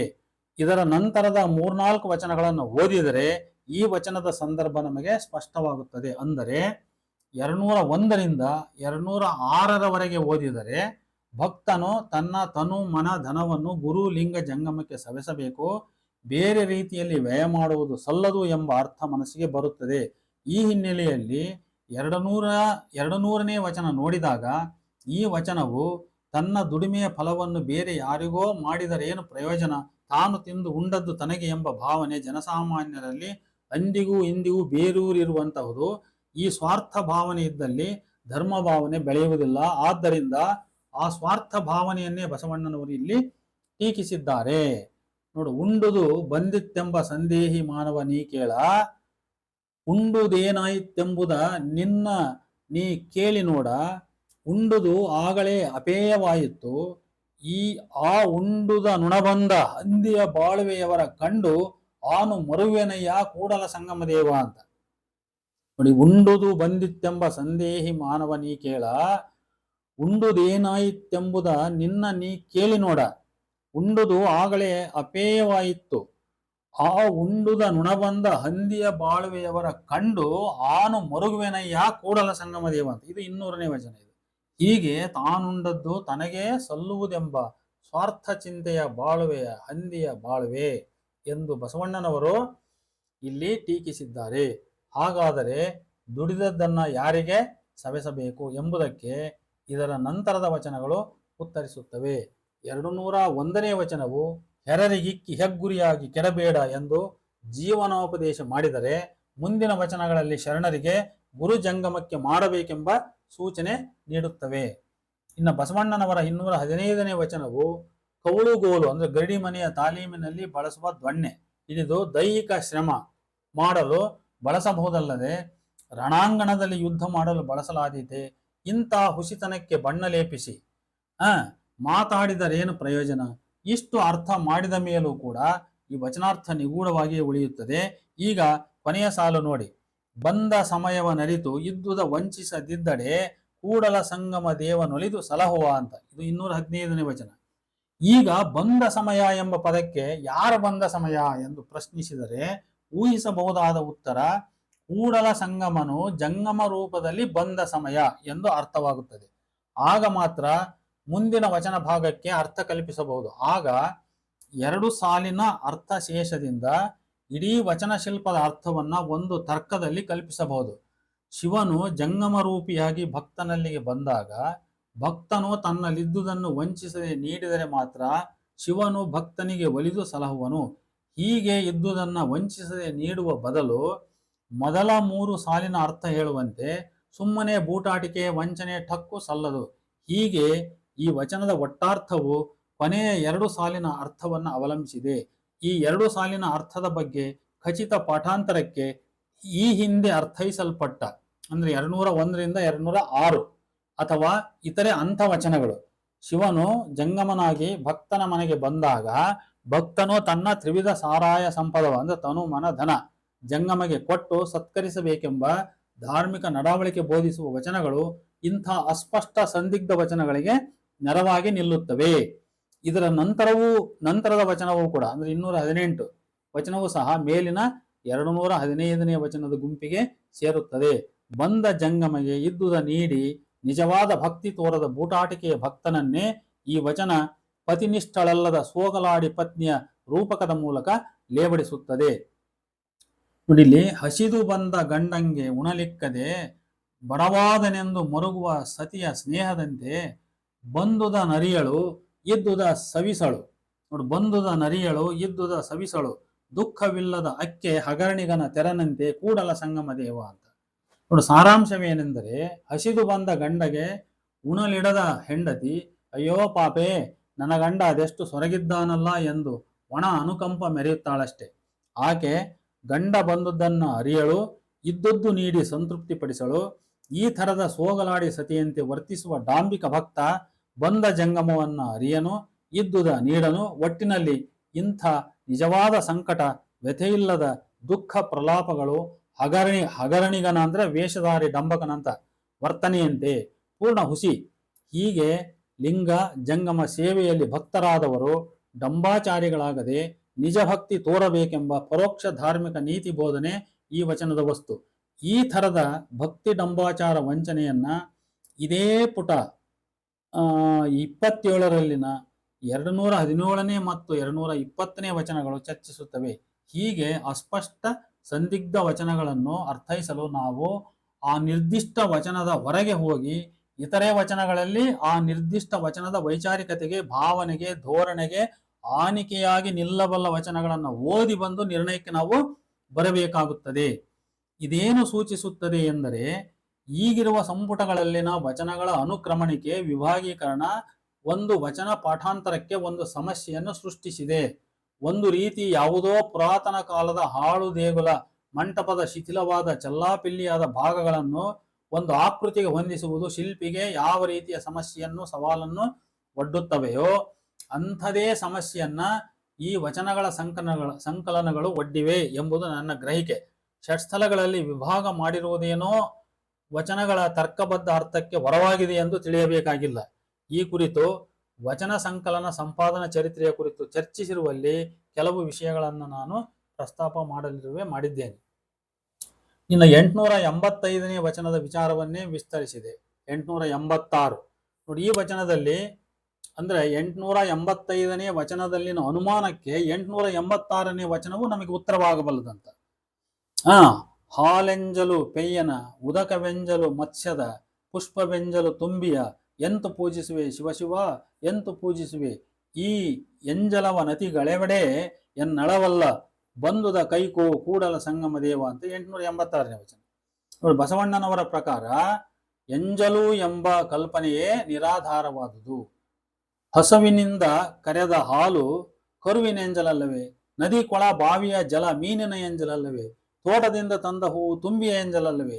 ಹೀಗೆ ಎಲ್ಲವೂ ಎಂಜಲೇ ಆಗಿರಲು ಪೂಜೆ ಮಾಡುವುದೆಂತು? ಈ ಎಂಜಲನ್ನು ನೀಗಿಸುವುದು ನನ್ನ ಅಳವಲ್ಲ, ನನ್ನ ಶಕ್ತಿಗೆ ಇದು ನಿಲುಕುವಂಥದ್ದಲ್ಲ. ಆದ್ದರಿಂದ ಅದು ಹೇಗೆ ಬಂದದ್ದು ನೀನು ಹಂಗೆ ಸ್ವೀಕರಿಸುವಂತ ಆ ಪರಮಾತ್ಮನಲ್ಲಿ ಅಂತ ಹೇಳ್ಕೊಳ್ತಾನೆ. ಹೀಗೆ ವಚನಗಳ ಅಧ್ಯಯನದಲ್ಲಿ ಪರಸ್ಪರ ಪೂರಕವಾದ ವಚನಗಳನ್ನು ಗುರುತಿಸಿಕೊಂಡು ಒಂದರಲ್ಲಿನ ಅರ್ಥ ಸಂಶಯವನ್ನು ಬಗೆಹರಿಸಿಕೊಳ್ಳಬೇಕು. ಅನೇಕ ವೇಳೆ ಪೂರಕವಾದ ವಚನಗಳು ಒಂದಕ್ಕೊಂದು ಹೊಂದಿಕೊಂಡು ಒಂದರ ಮುಂದುವರಿಕೆ ಇನ್ನೊಂದೆಂಬಂತೆ ಬರುತ್ತವೆ. ಕೆಲವೊಮ್ಮೆ ಒಂದಕ್ಕೊಂದು ದೂರವೂ ಕೂಡ ಅವು ಇರಬಹುದವು. ಇನ್ನ ಎರಡು ವಚನಗಳ ಲಿಂಕ್ ನೋಡಿ, 1107ನೇ ವಚನದಲ್ಲಿ ತೋರುವ ವೈಚಾರಿಕ ವೈರುಧ್ಯವನ್ನು ಈ ವಚನದ ಅಂದ್ರೆ 1110ರ ಸಹಾಯದಿಂದ ನಾವು ನೀಗಿಸಿಕೊಳ್ಳಬಹುದಾಗಿದೆ. ಹೇಗೆಂದರೆ, ಬಸವಣ್ಣನವರು ಶಿವನನ್ನ ತಮ್ಮ ಮನೆಗೆ ಬಂದು ಕನ್ನವಿಟ್ಟು ದರೋಡೆ ಮಾಡೆಂದು ಪ್ರಾರ್ಥಿಸುವುದು, ಶಿವನು ದರೋಡೆ ಮಾಡಿದರೂ ತಾವು ಮಾತ್ರ ನಿರ್ಮೋಹದಿಂದ ಎಳ್ಳಷ್ಟು ಘಾಸಿಗೊಳ್ಳದೆ ಆತಂಕ ಪಡದೆ ತಮ್ಮ ತ್ರಿವಿಧ ಸೇವೆಯಲ್ಲಿ ನಿರತನಾಗಿರುವುದಾಗಿ ಮಾಡುವ ಪ್ರಮಾಣದಿಂದ ಸೂಚ್ಯವಾಗುವುದೇನೆಂದರೆ, 1107ನೇ ವಚನದಲ್ಲಿ ಪ್ರಸ್ತಾಪವಾದ ಸಂಗತಿ ವಾಸ್ತವವಾದುದಲ್ಲ, ನಿಜ ಘಟನೆಯಲ್ಲ, ಅದು ಕೇವಲ ಕಲ್ಪನೆ. ಅಂದರೆ ಹಾಗೆ ಶಿವನು ಕಳ್ಳನಾಗಿ ಬಂದು ಬಸವಣ್ಣನವರ ಹೆಂಡತಿಯ ಒಡವೆಗೆ ಕೈ ಹಾಕಿದಾಗಲೂ ಅಡ್ಡಿಪಡಿಸುವವರಲ್ಲ ಬಸವಣ್ಣ. ಶಿವನಿಗೆ ಬೇಕಾದುದನ್ನು ತಾವೇ ತಮ್ಮ ಕೈಯಿಂದ ಕಿತ್ತು ಕೊಡಬಲ್ಲವರು. ತಾನು ಒಬ್ಬ ಕಳ್ಳನೇ, ಈ ಸಣ್ಣ ಕಳ್ಳನ ಮನೆಗೊಬ್ಬ ಬಲುಗಳ್ಳ ಬಂದಿರುವನೆಂದು ಭಾವಿಸಿಕೊಂಡು ಸಮಾಧಾನ ಪಡುವಂತಹವರು. 1110ನೇ ವಚನದಲ್ಲಿ ವ್ಯಕ್ತವಾದಂತೆ ಬಸವಣ್ಣನವರ ಹೆಂಡತಿಯನ್ನೇ ಶಿವನು ಜಂಗಮ ವೇಷದಲ್ಲಿ ಬಂದು ತಮ್ಮ ಕಣ್ಣೆದರೆ ಕೂಡಿಕೊಳ್ಳಲಿ, ತಮ್ಮ ಮಗನನ್ನೇ ಕಡಿದು ಅಡುಗೆ ಮಾಡಿಕೊಂಡು ಉಣ್ಣಲಿ, ತಾನೇನು ಕಳವಳಗೊಳ್ಳುವುದಿಲ್ಲ, ಕಣ್ಣೀರು ಹಾಕುವುದಿಲ್ಲ, ಕ್ರೋಧಗೊಳ್ಳುವ ಮಾತು ಮೊದಲೇ ಇಲ್ಲ ಎಂದ ಮೇಲೆ ಇನ್ನು ಹೆಂಡತಿ ಮೈ ಮೇಲಿನ ಬಂಗಾರದ ಒಡವೆ ಕೊಡುವುದೇನು ಮಹಾ. ಒಟ್ಟು ಈ ಎರಡೂ ವಚನಗಳ ಸಂದೇಶ ಅಂದ್ರೆ ತೀಕ್ಷ್ಣ ದೃಷ್ಟಿಯ ವಿಮರ್ಶೆ ವಿಶ್ಲೇಷಣೆಗೆ ಕಾಣಬರುವ ವೈರುಧ್ಯವನ್ನು ನಾವು ನಿರ್ಲಕ್ಷಿಸಿ ಭಕ್ತನು ನಿರ್ಮೋಹಿ ನಿರ್ಮಮಕಾರವುಳ್ಳವನಾಗಿರಬೇಕು. ಶಿವನು ಜಂಗಮ ವೇಷದಲ್ಲಿ ಪರೀಕ್ಷಾರ್ಥವಾಗಿ ಬಂದು ಏನನ್ನು ಕೇಳಿದರೂ, ಹೆಂಡತಿ ಮಕ್ಕಳು ಒಡವೆ ಸಂಪದ ಕೊನೆಗೆ ಅವನ ಪ್ರಾಣವನ್ನೇ ಕೇಳಿದರೂ ಇಲ್ಲವೆನ್ನದೆ ಕೊಡಬೇಕು.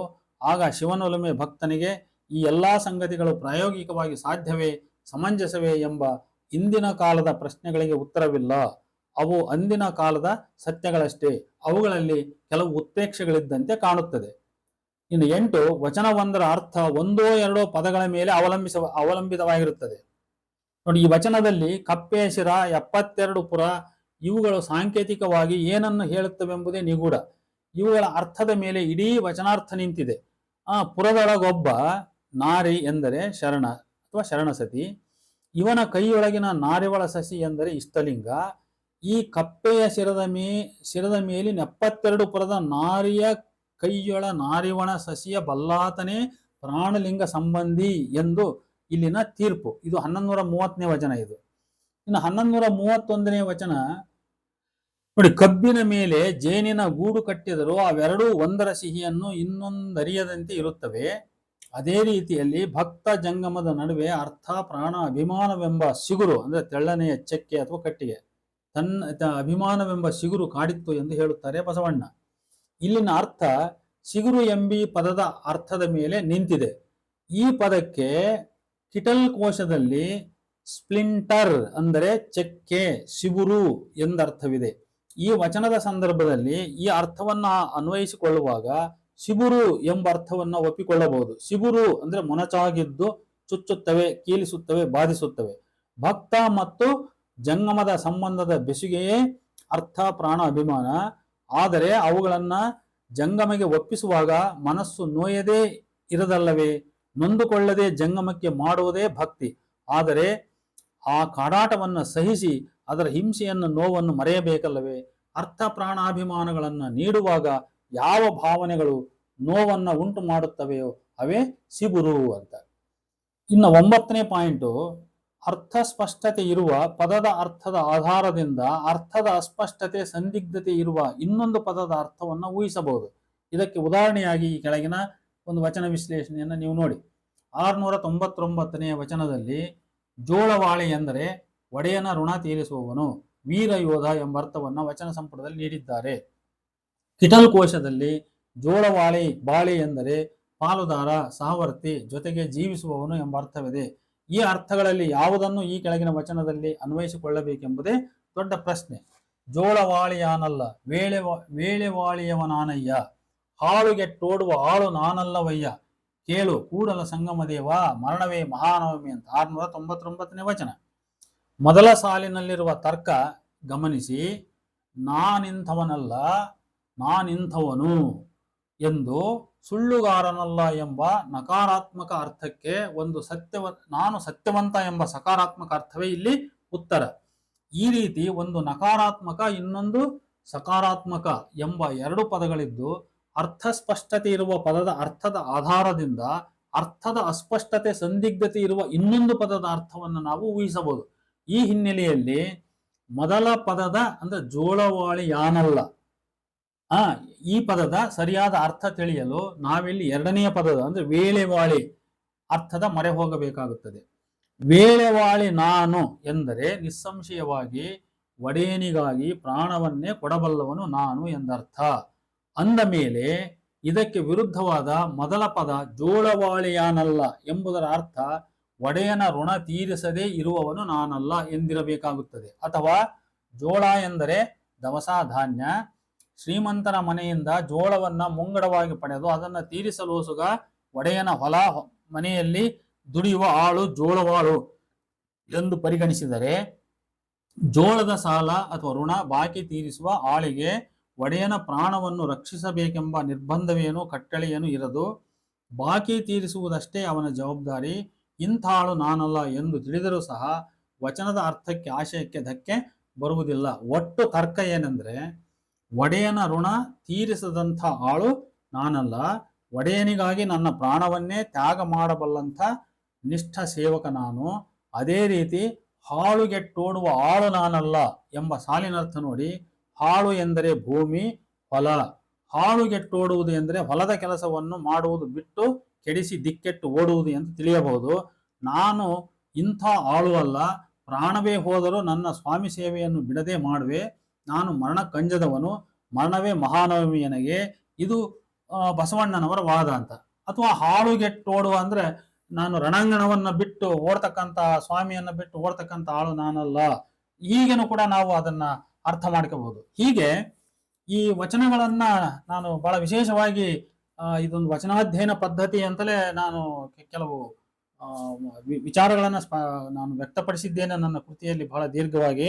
ಆದರೆ ಇಲ್ಲಿ ಓದುಗರಿಗೆ ನಾನು ಕಮ್ಯುನಿಕೇಟಿವ್ ಆಸ್ಪೆಕ್ಟ್ ಆಫ್ ಲಿಟರೇಚರ್ ಕೆಲವು ವಿಚಾರಗಳನ್ನ ಈಗ ಕಳೆದ ಒಂದು 5 ವಿಡಿಯೋದಲ್ಲಿ ಮಂಡಿಸಿದ್ರಿಂದ ಇದು ಎರಡೋ ಉದ್ದೇಶ ಆಯ್ತು ಅಂತ. ಒಂದ್ ಕಡೆ ಒಂದು ಎಕ್ಸಾಂಪಲ್ಗಳು ಕೊಟ್ಟಂಗಾಯ್ತು, ಮತ್ತೆ ವಚನಾರ್ಥಗಳನ್ನು ಕೂಡ ತಿಳಿದಂಗಾಯ್ತು ಅನ್ನೋ ಕಾರಣದಿಂದ ಇಷ್ಟು ವಿಷಯಗಳನ್ನ ನಾನು ವ್ಯಕ್ತಪಡಿಸಿದ್ದೇನೆ. ದಯವಿಟ್ಟು ತಾವು ಗಮನಿಸಬೇಕಾಗಿ ಮತ್ತು ಬಹಳ ಸಮಾಧಾನದಿಂದ ತಿಳ್ಕೋಬೇಕಾಗಿ ತಮ್ಮಲ್ಲಿ ವಿನಂತಿಸಿಕೊಳ್ತಾ ಈ ವಿಡಿಯೋ ಮುಕ್ತಾಯಗೊಳಿಸ್ತಾ ಇದ್ದೇನೆ. ನಮಸ್ಕಾರ.